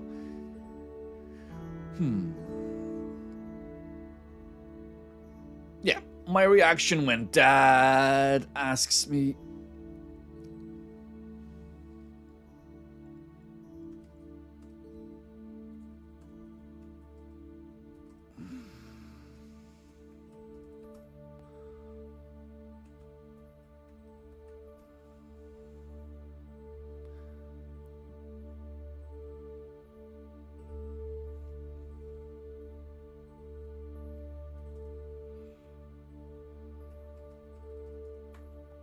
me ignoring Dad.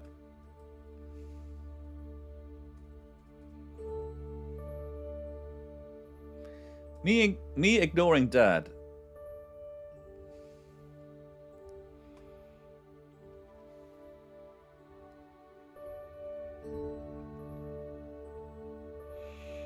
Me ignoring Dad.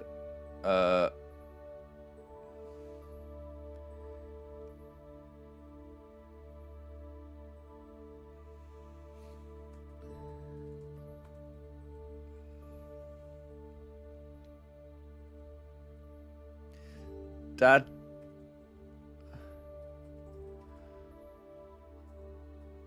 reminding me of curfew, because remember, most of these are American kids, I think, who should be really in bed by now. Dad reminding me of curfew as I leave the house. Remember that? Remember when we had a curfew? I've submitted my masterpiece. Let's wait for the others. So now all the other kids I don't know. I honestly have no idea who's in this particular room with me. It's a public lobby. We'll see who's going to be here. As I said, I played this last weekend. It was mostly kids. Rania says Dia Smira Gwit, which is the correct response to Dia Gwit. Dia Smira Gwit. So that means I asked, Dia Gwit, how are you? And she said, I'm doing great. Dia Smira Gwit. Okay, sorry. I now have to vote on this meme. Me, my dream. Me, my mom. Stop dreaming nonsense. Yeah, that's quite accurate. I mean, sorry. It's a bit... I should have said meh rather than down. You can vote either a thumbs down or thumbs up or a meh.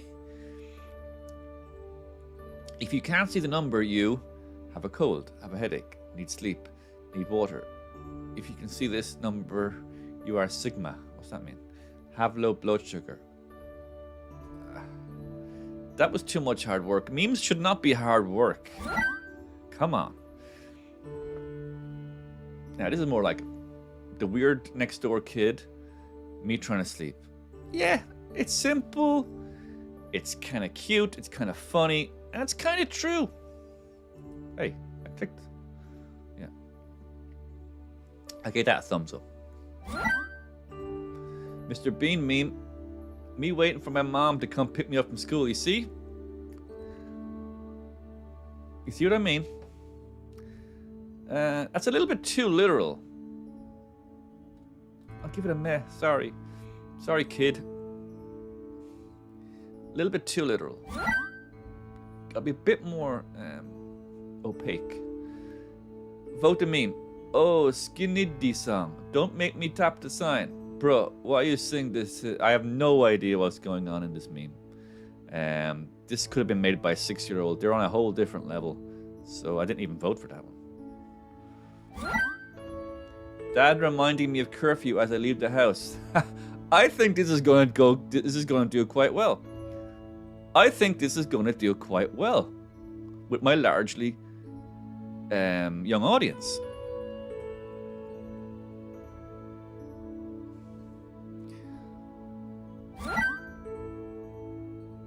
And I spelled all my words correctly, which I think they'll respect. Vote the meme. Me. My phone. Ad. That's a very specific Mario reference, I think. So I'll give it a meh. Never really got into the Mario universe. Got very bored of it very quickly. Even the original platform game, and I never really progressed from there. Mario Kart was kind of fun, I suppose, but no, not really my bag. Here's a Family Guy meme. You guys always act like you're better than me. Because we are. Meh. That's a bit harsh, but it's a bit literal as well. I mean, that's actually kind of what they might have said in Family Guy. You got to be a bit more inventive than that. So, me when I noted the hus number, then I come down. Oh, that's filthy. That's dirty. That's a down. That's a down thumbs. No. No need for that. No need for that at all. When I pass or fail my test, me be like, ooh, or more like, ah, ah. That's funny. I'll give that a thumbs up.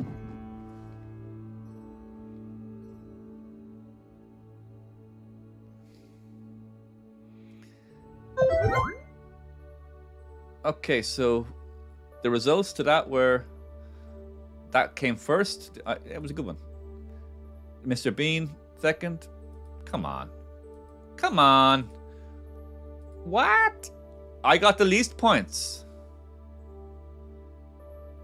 Come on. That is harsh. That is harsh, eh? Oh, no, sorry. This was worse. And that was worse. Okay, so I wasn't last. I was about third from last. Let's try and do better, shall we? Let's try and do better. We are better than that. Here's the Giga Chad meme.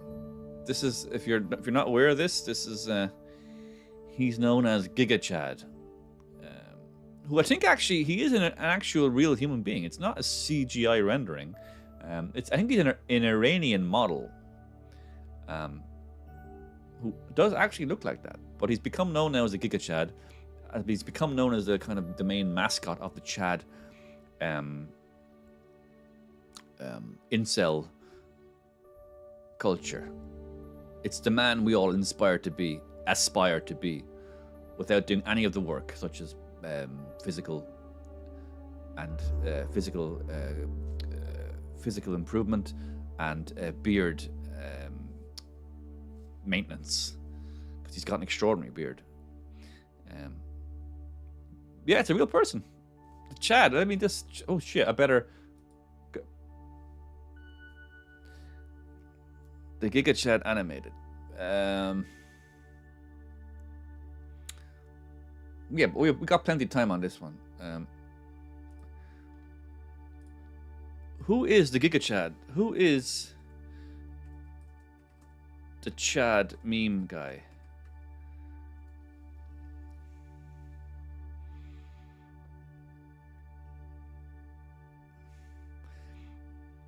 The Chad meme refers to a stereotypical alpha male who is confident, muscular, and successful with women.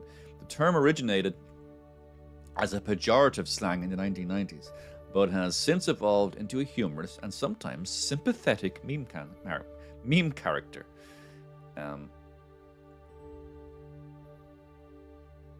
not sure if he's sympathetic meme, but yeah, he's definitely evolved into different formations. But who is the model? Who is the model? Maybe later. Oh yeah, the model often associated with the Chad meme is Ernest Kalimov. He gained popularity through a series of photoshopped images created by Russian photographer Krista Sudmalis for her project Sleek and Tears. Kalimov's striking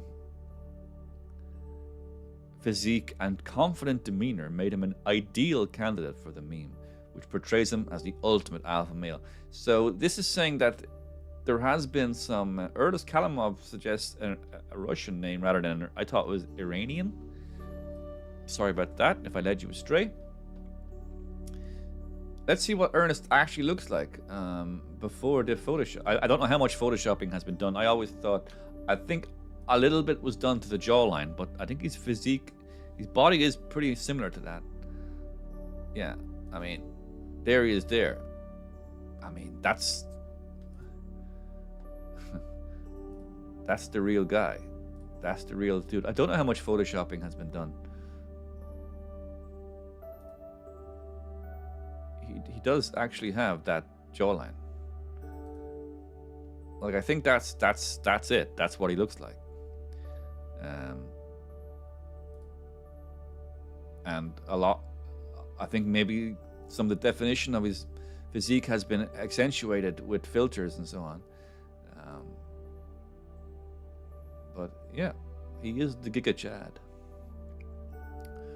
Ernest Kalimov. There you go. Oops, 1 minute left. Oh, so...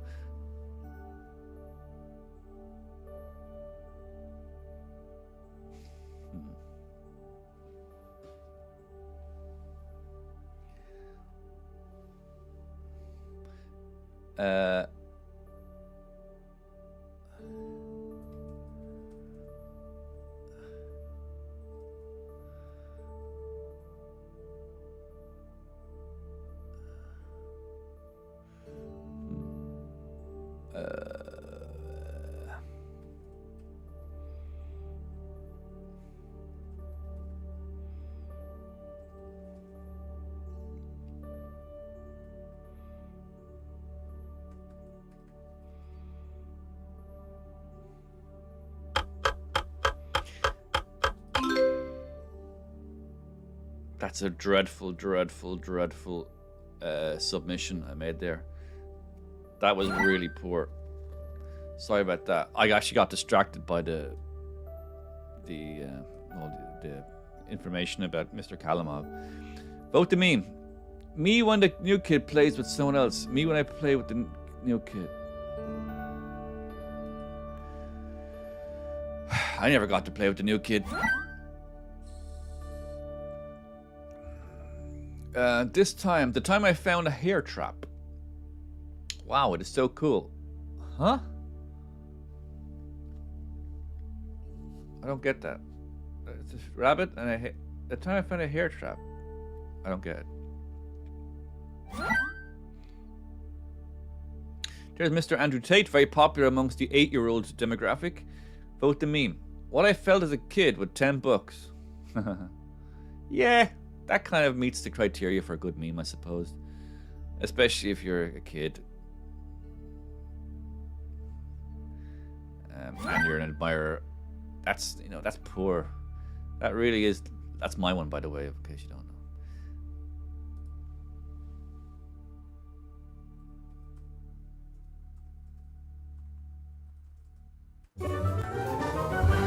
Oops.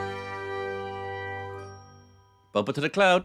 If you got any comments or ideas, bump it to the cloud. Chat room. Oops, here we go. We're back. Vote the meme. When the cool. Yeah, when the cool. I think that just means when something is cool. When the cool. Cornflake. This has made me laugh, even though it's nonsense. It's like it's a misspelling of cornflake, and it's some kind of weird, ghoulish creature trying to eat cornflakes. But it's just about surreal enough for me to enjoy.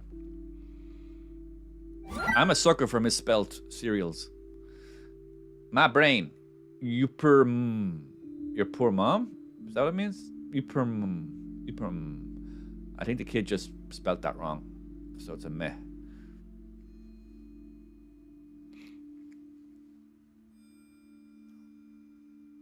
This meme.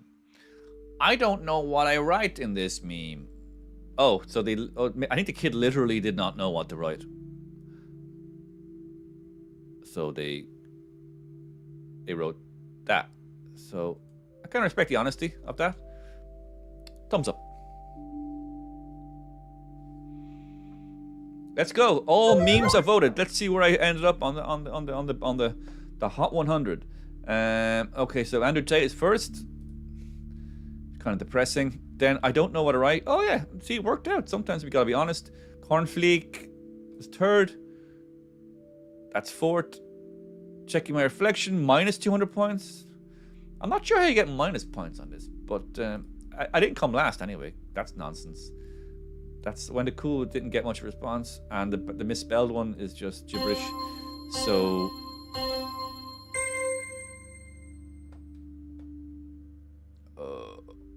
I think we've played enough. I'm kind of tired of it's not been my best day for meme making.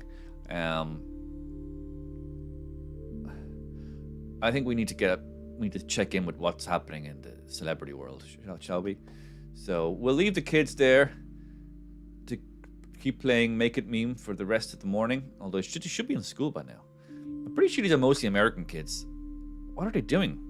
Actually, maybe they're just waking up and are getting ready they're having some cornflake and playing Make It Meme before they go to school. So that's wonderful. There's Mr. Kalamov, Ernest Kalamov.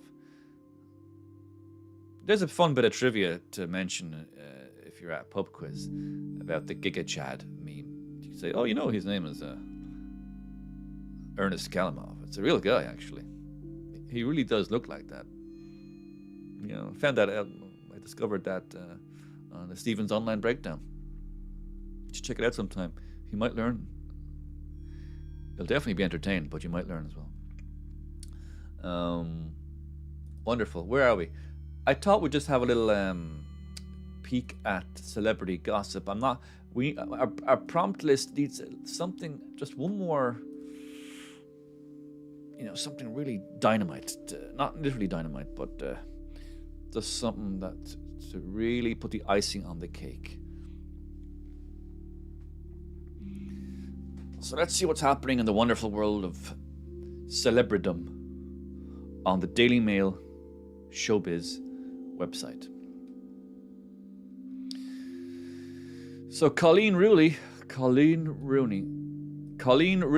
jets off to Australia ahead of her I'm a Celeb stint and reveals special nod to her family. I don't know what the hell is happening in that sentence, but I'll get through it. As she prepares to join the 5 celebs who've already touched down. Oh, this is big news. I was not aware of this. Celebrity Rooney. What? Celebrity Rooney. Colleen Rooney, spouse of Wayne Rooney, footballer, retired footballer. Even when he was a footballer, he looked kind of like a retired footballer. He always kind of looked like he'd retired 5 years previously. Anyway, Colleen Rooney sets off to Australia ahead of her I'm a Celeb stint and reveals special nod to her family. Okay, so she's heading off to that nightmarish ordeal in the Australian jungle with Ant and Dec. Is it still Ant and Dec who do that, or is it just Dec or Ant? I don't know which is which. I know that's a bit of a cliche to say that. I still do not know which one is which. I don't think even AI will know that. So Colleen Rooney, she's off to the jungle. God bless her and good luck to her. Who is she with? She's going to be with who's she going to be with? Who else is in the jungle? She's bringing her 4 sons? No, surely not. They'll be safely at home in school. Imagine you're like a young kid and your mom goes off to a jungle in Australia to eat kangaroo balls and fried centipede,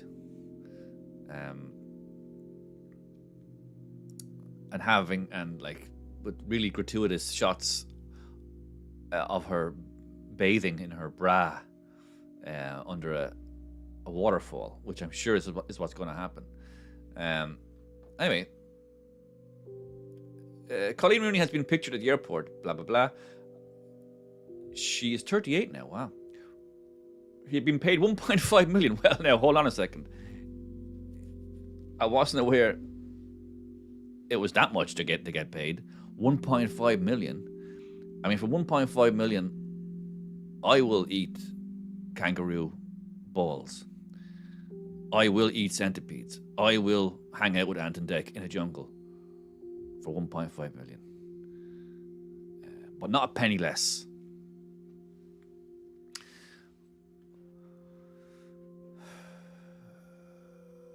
James Norton says he might have a family and a relationship next year as he discusses feeling broody. Oh, he's getting the maternal yearnings in his nether regions. Best of luck to you, James Norton. Margot Robbie shows her midriff. Margot Robbie shows her midriff. I should use my paintbrush a bit more. I actually have a paintbrush, believe it or not. Margot Robbie shows her midriff in a crop top less than a month after giving birth as she steps out in LA. This is extraordinary news.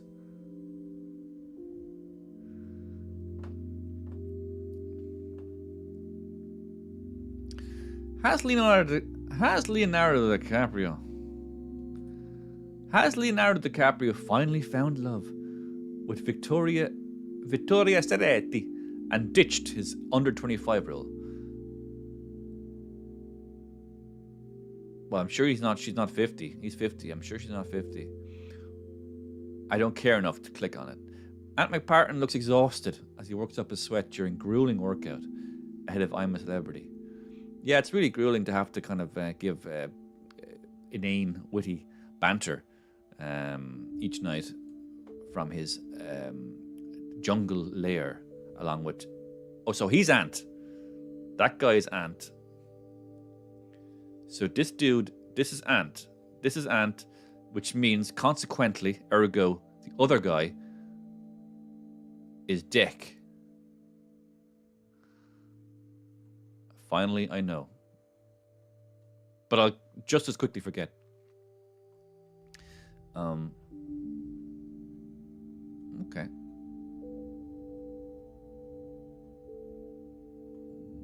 Why do the presenters have to get fit? I mean, I've not watched the show in years. Are they also doing Bush Tucker trials now? I mean, I would like to watch Ant and Dec being put through grueling tasks. I might actually start watching it again. Is that what happens? Grueling tasks in the jungle. I think that could be our final. That could be our final prompt for today. Grueling tasks in the jungle.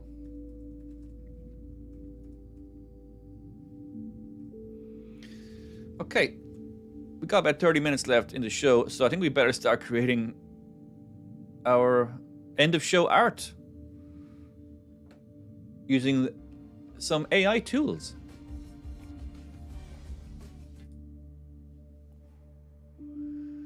If you're just joining us, you're very, very late. But I am still Stephen Stubbs, your host. I'm a multimedia creative. And we're just about getting ready to create our multimedia audiovisual experience via the miracle of AI, music, and art. We've gathered a mighty prompt list with my viewers. We have some gems here, such as whoops.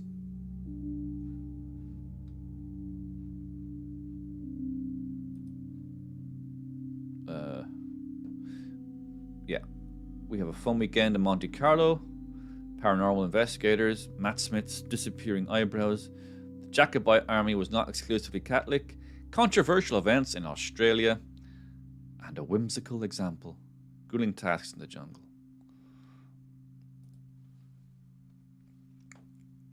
So what we'll do is we'll go over to our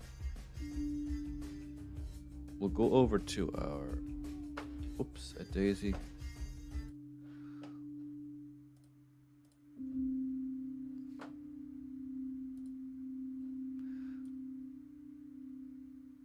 We'll head on over to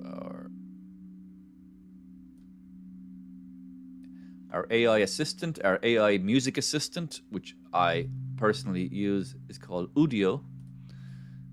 Udio is the one I personally use at the moment, but I'm open to other suggestions. So what we do is we'll select some prompts from the Fun Weekend in Monte Carlo. I think that's a good opener, a good opening gambit.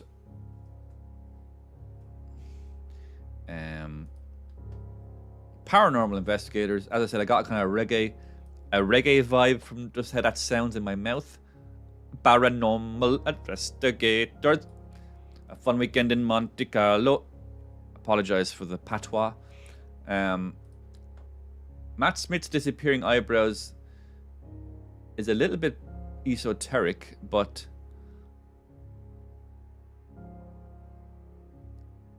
controversial events in Australia, yeah, I think we'll keep it a bit more general. And finally, we'll round it off with grueling tasks in the jungle. So we're giving the AI generator, lyric generator, we're giving it an easy time today. It's a Monday. I don't want to be too hard on the poor machine, by adding stuff like Matt Smith's disappearing eyebrows. I think we've given it enough now to create a really good, solid song. But which genre? As I said, I kind of got a reggae vibe from some of the lyrics here. It's hard to explain why. I just did. Now, reggae is not mentioned on this, is it?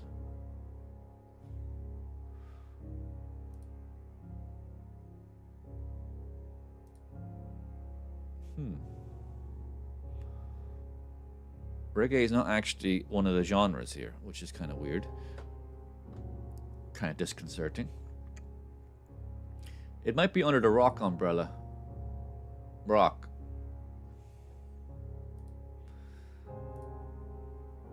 Experimental, alternative rock, punk, blues, electro, house, folk rock. It's still not really coming up here as a genre, which is really disconcerting. Let me just type in the word reggae then. Yeah. R-E-G-G-A-E.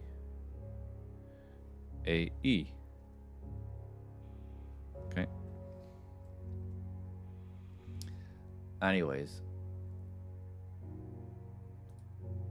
Soft rock. Let's give it a soft rock reggae feel. Roots reggae.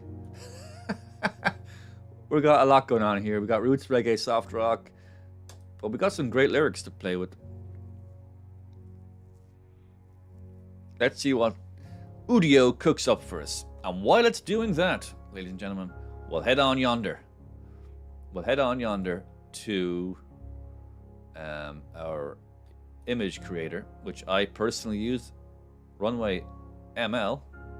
It's kind of your one-stop shop for all your AI needs. We'll start off with an image. We'll create some images based on our prompts. Text to image. Text to image.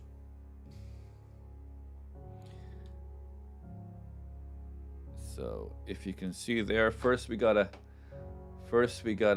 select our prompts. Let's put in a few prompts here. Grueling tasks in the jungle. Great place to start. Yeah, widescreen is good. Resolution good. Style.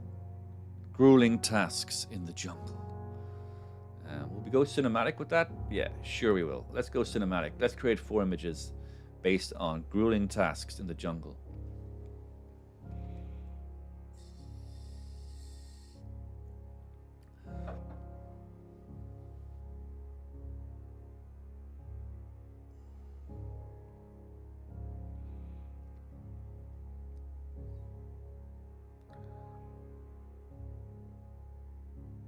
Oh, it's taking a while. Okay.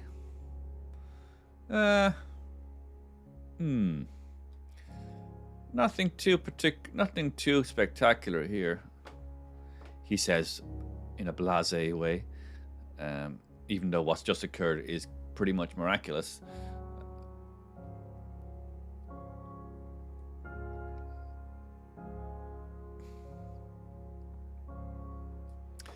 I think we need to give it another prompt. Okay, paranormal investigators. Paranormal investigators doing grueling tasks. Paranormal investigators in the jungle. This could be spectacular.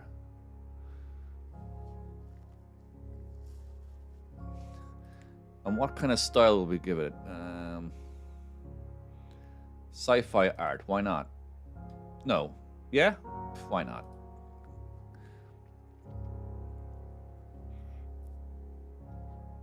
Let's see if Udio has something for us yet. Ooh, there's been a moderation error, whatever that means. What's a moderation error? Audio output does not meet our content moderation standards. What? You mean like something rude? There's nothing rude in my prompts. Grueling tasks in the jungle. That's not rude. Please try an alternative prompt. Your credits for this generation have been refunded. Oh, thanks a lot. Anyway, one of them has. We've managed to create one song with these filthy lyrics.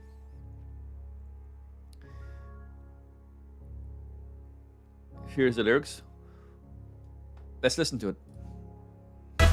Oh, making strides, a Monte Carlo fun. Paranormal vibes underneath the sun. Wait. Controversial tales, whisper from the breeze through the jungle ties the key. Riding high, feeling alive. Oh, yeah. Life's a dance, together we thrive. In this tropical paradise. Oh, we raise our spirits high.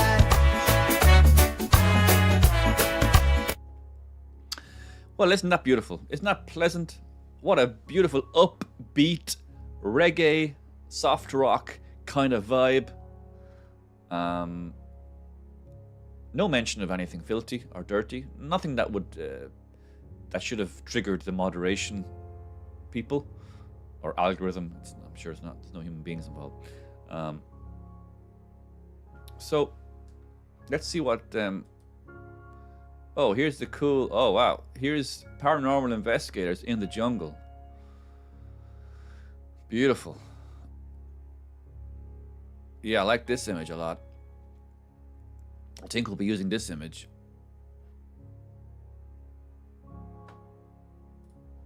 So just going back to that song for a second, let's see if we can glean anything from those lyrics that. Oh, making strides, a Monte Carlo fun. Paranormal vibes underneath the sun. Wait. Controversial tales, whisper from the breeze through the jungle ties the key. Riding high, feeling alive. Oh, yeah. Life's a dance, together we thrive. In this tropical paradise. Oh, we raise our spirits high. think we gotta extend this song. I want to hear more of Tropical Spirits. Well, that's a clever pun because it's paranormal investigators in a jungle. Tropical Spirits. That's very clever. How do I extend this? Extend. Bang.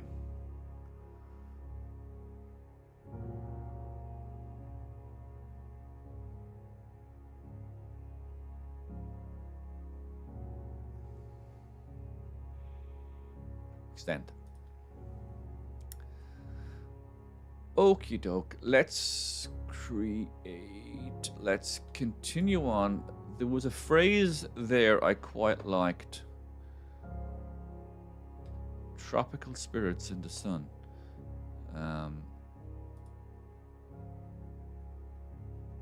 Is this done? No, it's still being. Oh, yeah.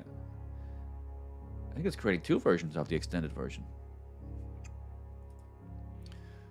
Let's go back to our prompt list here.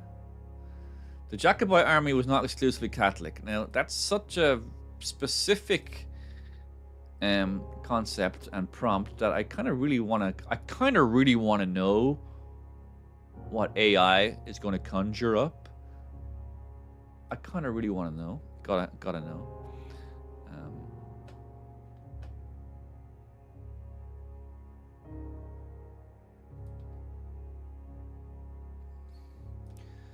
So we'll go away from sci-fi art and we'll go up to maybe graphic novel. A graphic novel about the Jacobite Uprising. That'd be cool, wouldn't it? Well, we're going to find out.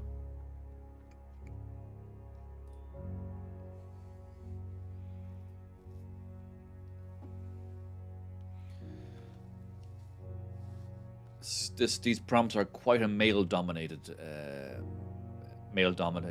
output so far, so I'm going to try and put a bit of femininity into our final prompt, just so that we're all on an equal playing field. So if you're still with us after the last 2 hours or so, I'm very, very grateful that you've stuck with it, and we're now approaching the climax, the audio-visual climax of the show, wherein we shall create a wonderful work of video music art. Let's see how we're getting on with our extended version of Tropical Spirits.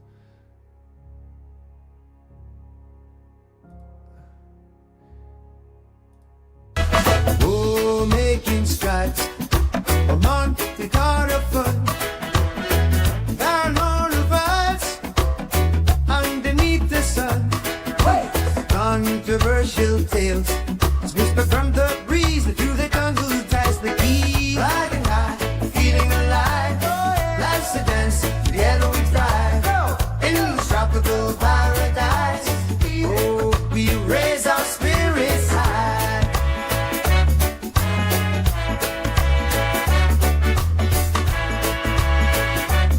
I'm just trying to see where the lyrics are for this version, this extended version. Unpublished. Okay. Well, here's the lyrics here. We got our brand new lyrics.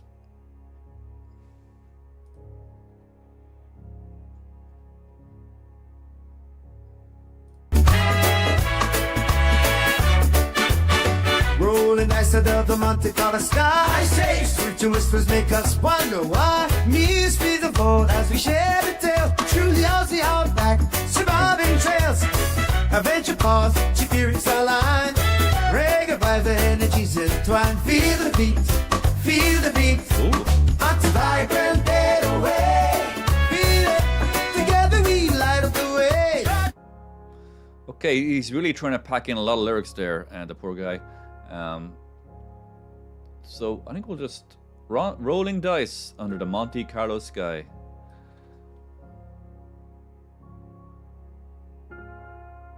Spiritual whispers make us wonder why. Spiritual whispers make us wonder why. Mysteries unfold as we share the tales through the Aussie outback.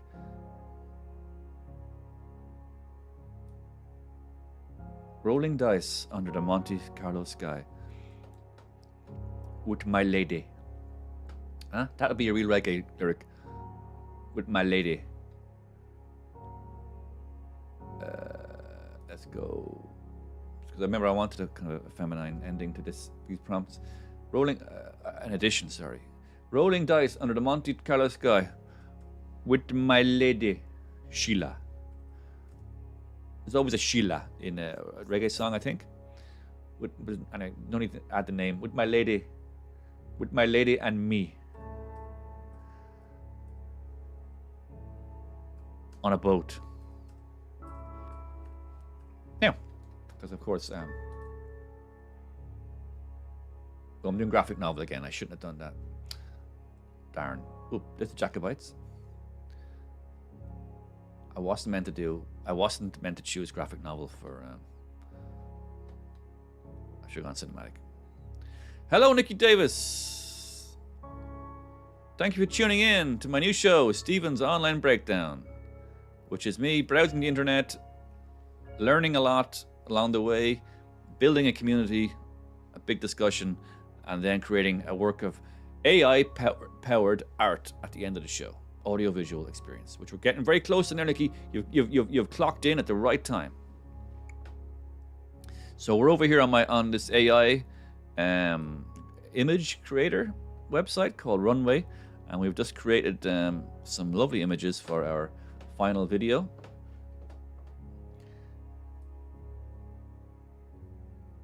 Oh, there's the there's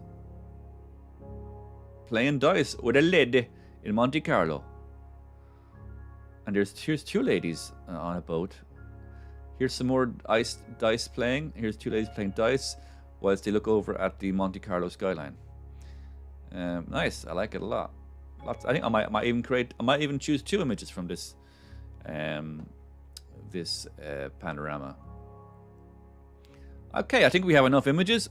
We definitely have enough song. So let's put it all together and see where we get.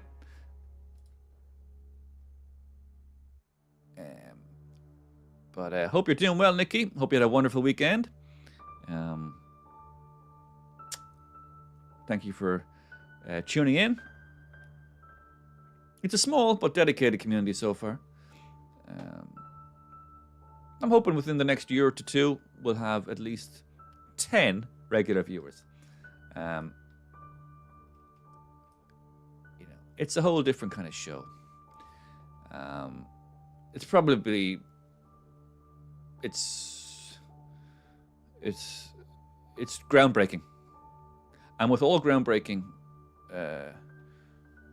shows, it can be a little bit difficult to understand at first, and then eventually we all get on board. Nikki Davis says it was her birthday at the weekend. Well, happy birthday, Nikki. I hope you had an amazing time, and it looks like you have.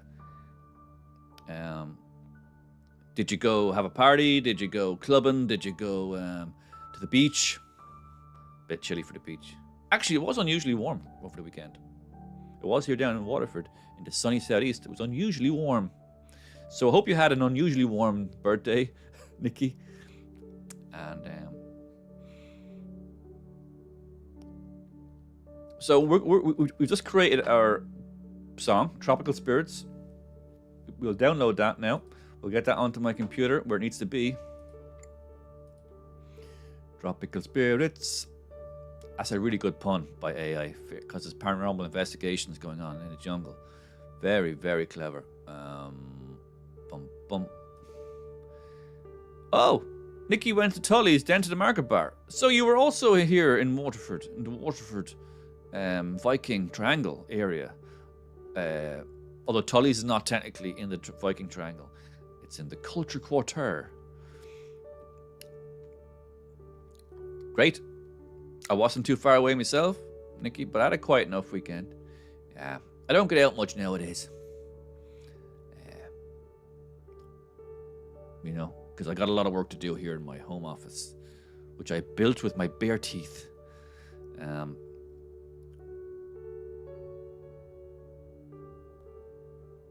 Yeah. Did we meet Did we meet this weekend, Nikki? I'm sure we did. Of course, Hazy Lake's sister. Of course, I remember you. Of course. Oh, absolutely. I do not remember. I do not forget anybody from the Quizcast era. I do remember you. Of course, Nikki. The whole Davis Hazy Lake family were playing the quiz. Pretty much every episode.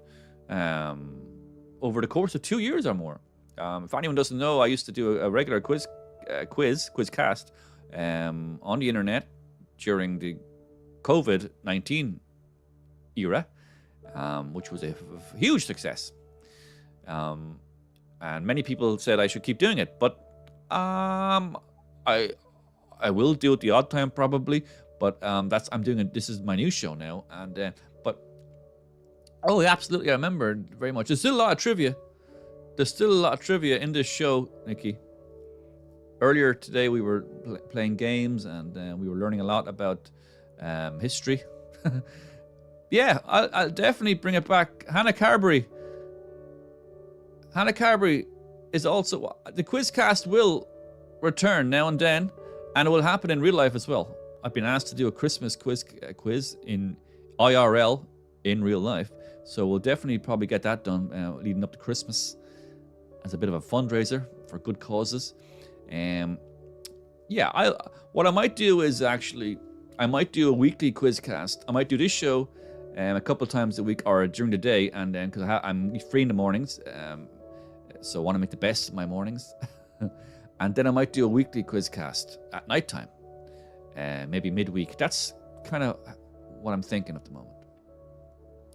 Yeah, the Christmas quizzes are great fun, and I enjoy putting them together and indeed hosting them.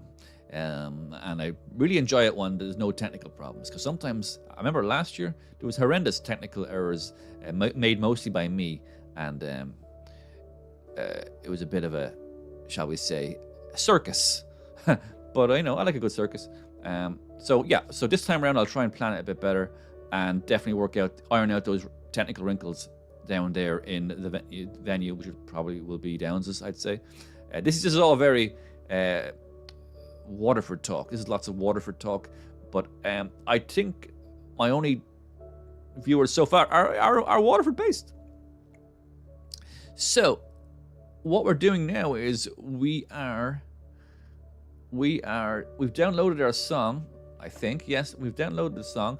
We now have to put it together. I got about 7 minutes left, so it's time to get freaky with these creations. Let's power up my creative brain here, and my fingers and hands, more importantly, to put it all together into a glorious audiovisual experience for the whole lot of us. So we got lots of fantastic. So I gotta turn these images into videos first. Assets, Gentry video, Turbo, Gentry Turbo. Select asset. Here's a nice little image to start off with. I really like this image. So let's give this a lot of presets here. This is all the different movements I can give them in a video. Dolly in, close in, dolly out. I think we'll do a dolly in. Apply. 5 seconds. And while that's cooking, we'll choose... I really like this image a lot. Yeah, the two ladies on their boat, swanning around the Mediterranean. Monte Carlo there, just beyond the horizon. Cinematic dolly out, we'll give to that.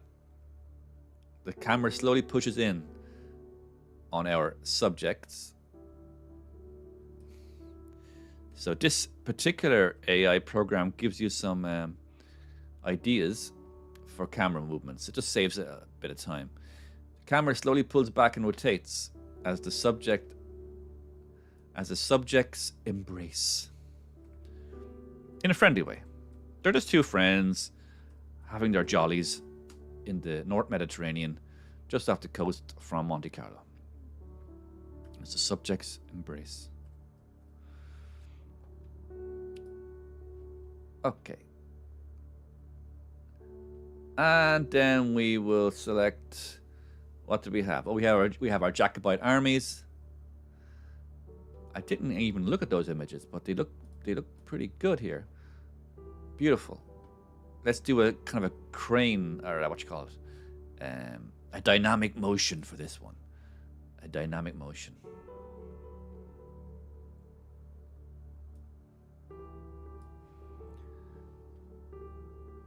Yeah.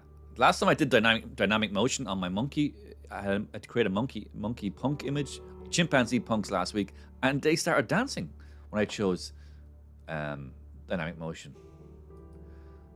We will get that done. That's our Jacobite army.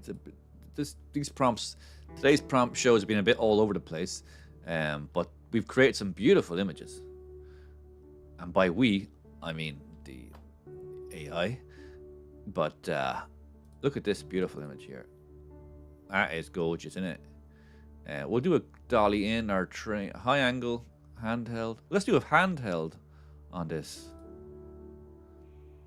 Handheld tracking shot of these people wandering through a paranormal jungle.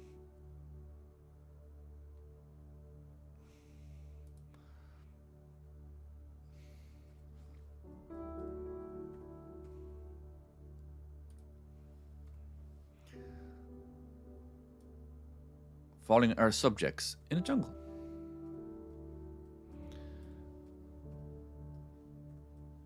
AI likes to refer to humans as subjects.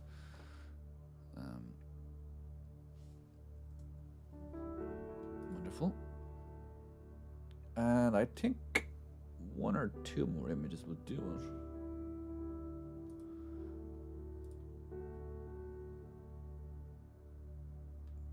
Yeah, these space jungle images are so beautiful. I kind of want to use them again. Cinematic drone. This definitely needs a drone shot. Hyper speed flight past. Absolutely. Let's give that a lash. And finally, something more gentle, shall we say? That's nice. Close up.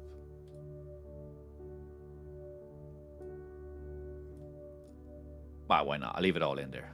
Leave all the prompt in there. So we got a little bit of everything here, and now we're going to put it all together.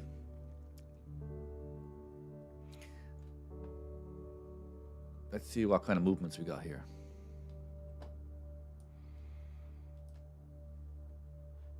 Okay, not much happening there. It's a shame. Well, not much happening there. I actually, it's not really been listening to my prompts very well. I probably should give it more information. I've just been a little bit lazy there. Yeah, we're mostly just getting zooms in and zooms out. Not much dynamic motion. Ooh, beautiful though. I like the three-dimensional nature of this. Look at that. It's incredible. And again. And finally. Okay, so what I need to do myself in my own time is I need to learn a bit more about prompting, adding more dynamic prompts into and to start getting our characters to move a little bit. But we're running out of time here on today's show, so let's put it all together. I think we got enough to fill up to go along with our 1 minute AI song, which is called Tropical Spirits, I believe. Let's go to our editor. Because you can also edit in this here machine. It's kind of a one-stop shop for all your AI needs. New project, video composition, and we'll call this Tropical Spirits. Why not? That's the name of the song, Tropical Spirits.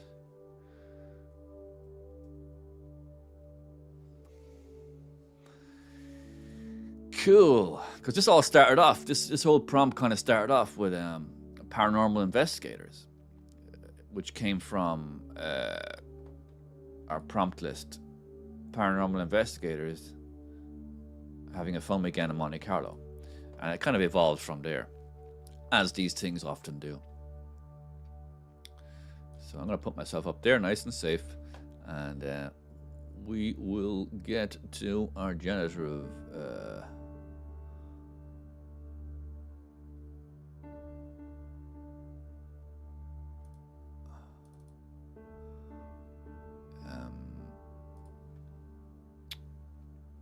Ignore that. Ding, ding, ding. We're just going to have to try and find where all that downloaded to. It's always a bit tricky to find out where I've just sent those images.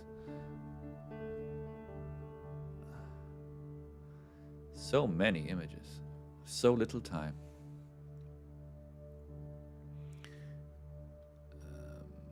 But bear with me.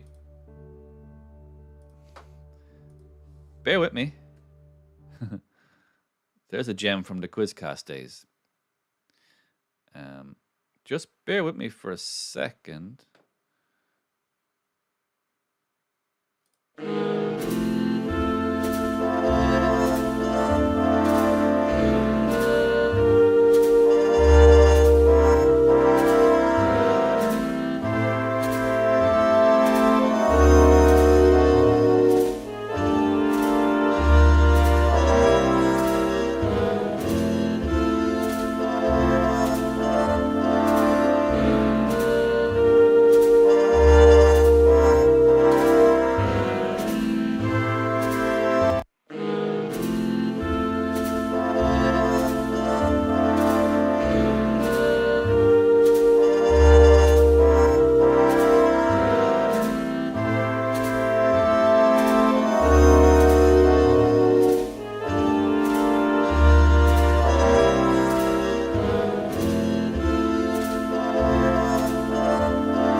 Thank you for bearing with me.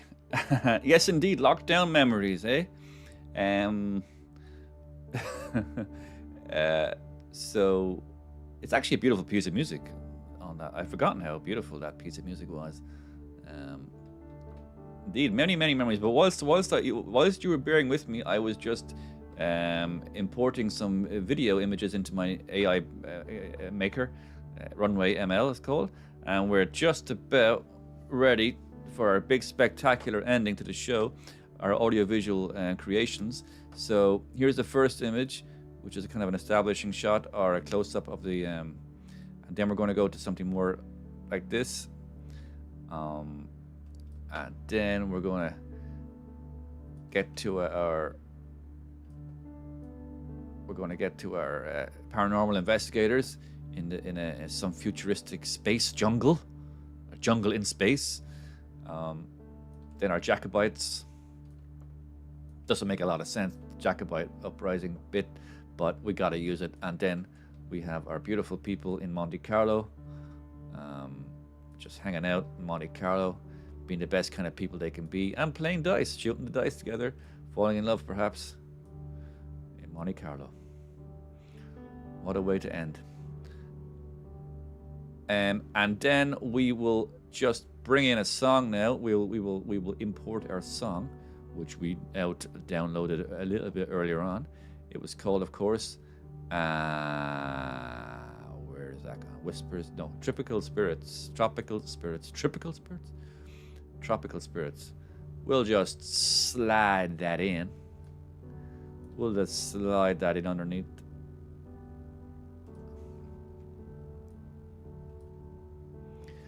And we'll copy and paste just to fill it out a bit.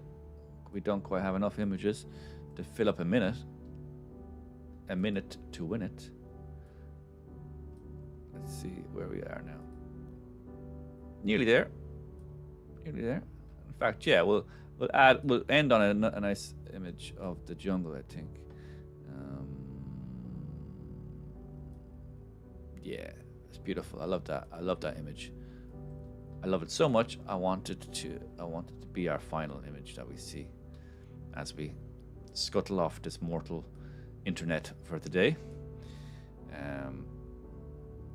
So, without much further ado,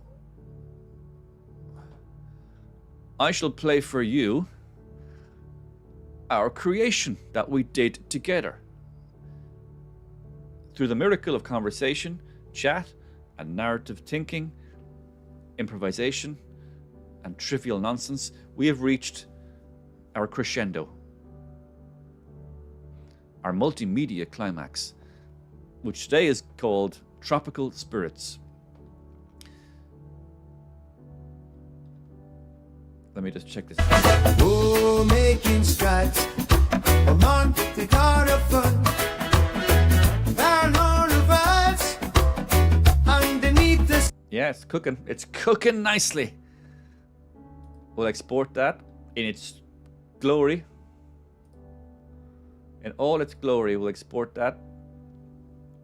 And while it's exporting, I'd like to wish you all a warm congratulations for watching the show today on whatever platform you've chosen, from Twitch to Twitter to Facebook to YouTube.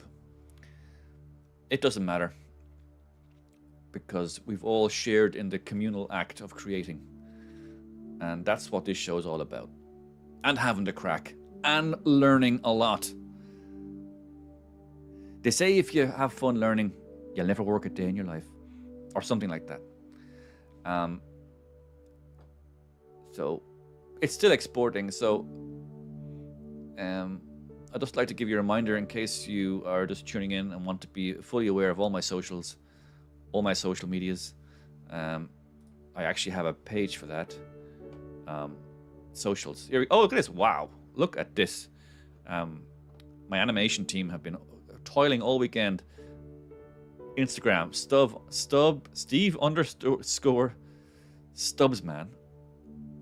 Twitter is X, formerly Twitter, X at Steve Stubbsman. YouTube is Stubvid Media. Please, if you have not already, please do navigate to my Stubvid Media YouTube page and please subscribe. I'm going to try and get to 1,000 subscribers by the end of this year, or indeed decade, whichever comes first. And then, of course, Stubvid Media on YouTube, on Facebook, which I dominate. I've got well over 1,000 followers. I'm just dominating the Facebook algorithm. And then on Twitch, a brand new format for me, platform is Stubvid Media on Twitch. So join me there if you want to play video games and hang out with me for a while. Just Chatting, my show would be called, I think, on Twitch. Just Chatting. Although I look forward to playing video games again someday. I was quite the gamer in my day, you know, but my day was well over 30 years ago. Now, so we have come to our crescendo, and my goodness, are you excited? I'm sure you are. We are ready to pop.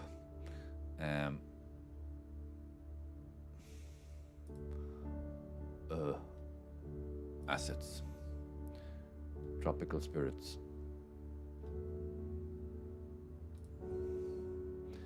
So, where does this go exactly? Just bear with me for a second.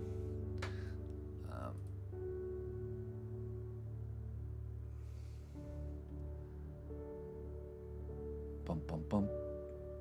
Bum bum bum. Bum bum bum. Without any further ado,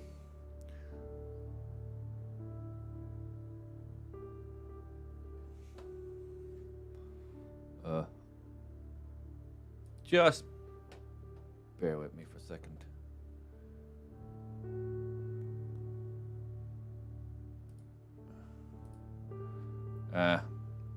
Right. Just hold on for a second.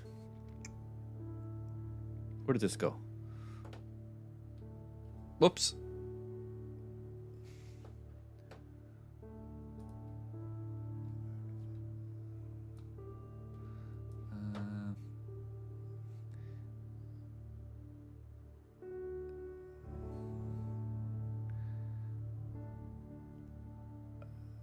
So the final video I exported seems to have disappeared.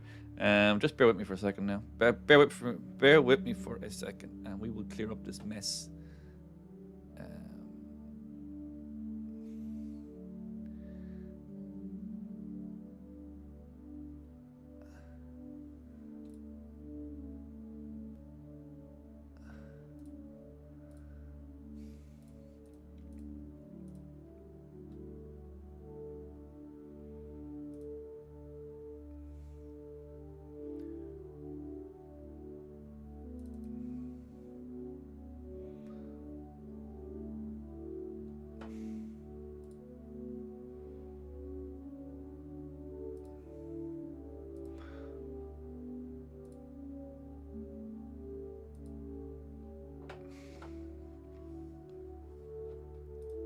Sorry about this.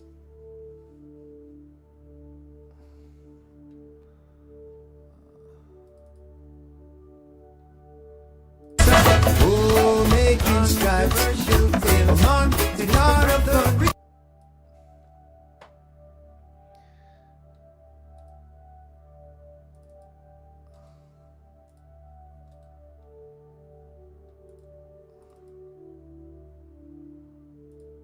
Okay, there seems to be some problems here with this, but I think we can just make it play.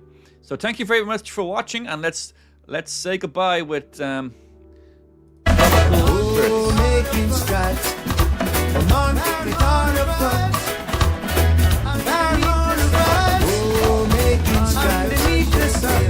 what's happening. Controversial tales. Whisper from the breeze through the jungle. Underneath the sun. Okay, we'll try that again. So, thank you for watching, and thank you for helping me create this wonderful masterpiece, Tropical Spirits. Goodbye, everybody. Have a wonderful day. Oh, making strides. Come on, take heart of fun. Down on the vibes. Underneath the sun. Controversial tales. Whisper from the breeze through the jungle ties the key. Riding high, feeling alive. Life's a dance, together we thrive. In this tropical paradise. Oh, we raise our spirits high. Feel it. Raise the spirits, guys.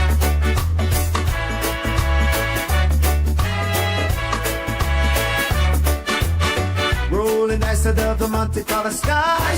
Sweet whispers make us wonder why. Mysteries unfold as we share the tale. Truly Aussie outback, surviving trails. Adventure paths, spirits align. Reggae vibes, the energies entwined. Feel the beat, feel the beat. Onto vibrant getaway. Feel it, together we light up the way. Oh, making strides. Come on, take heart of fun. Down on the vibes. Underneath the sun. Controversial tales. Whisper from the breeze through the jungle ties the key. Riding high, feeling alive. Feel it. Life's a dance, together we thrive. Feel it. In this tropical paradise. Oh, we raise our spirits high. Bye.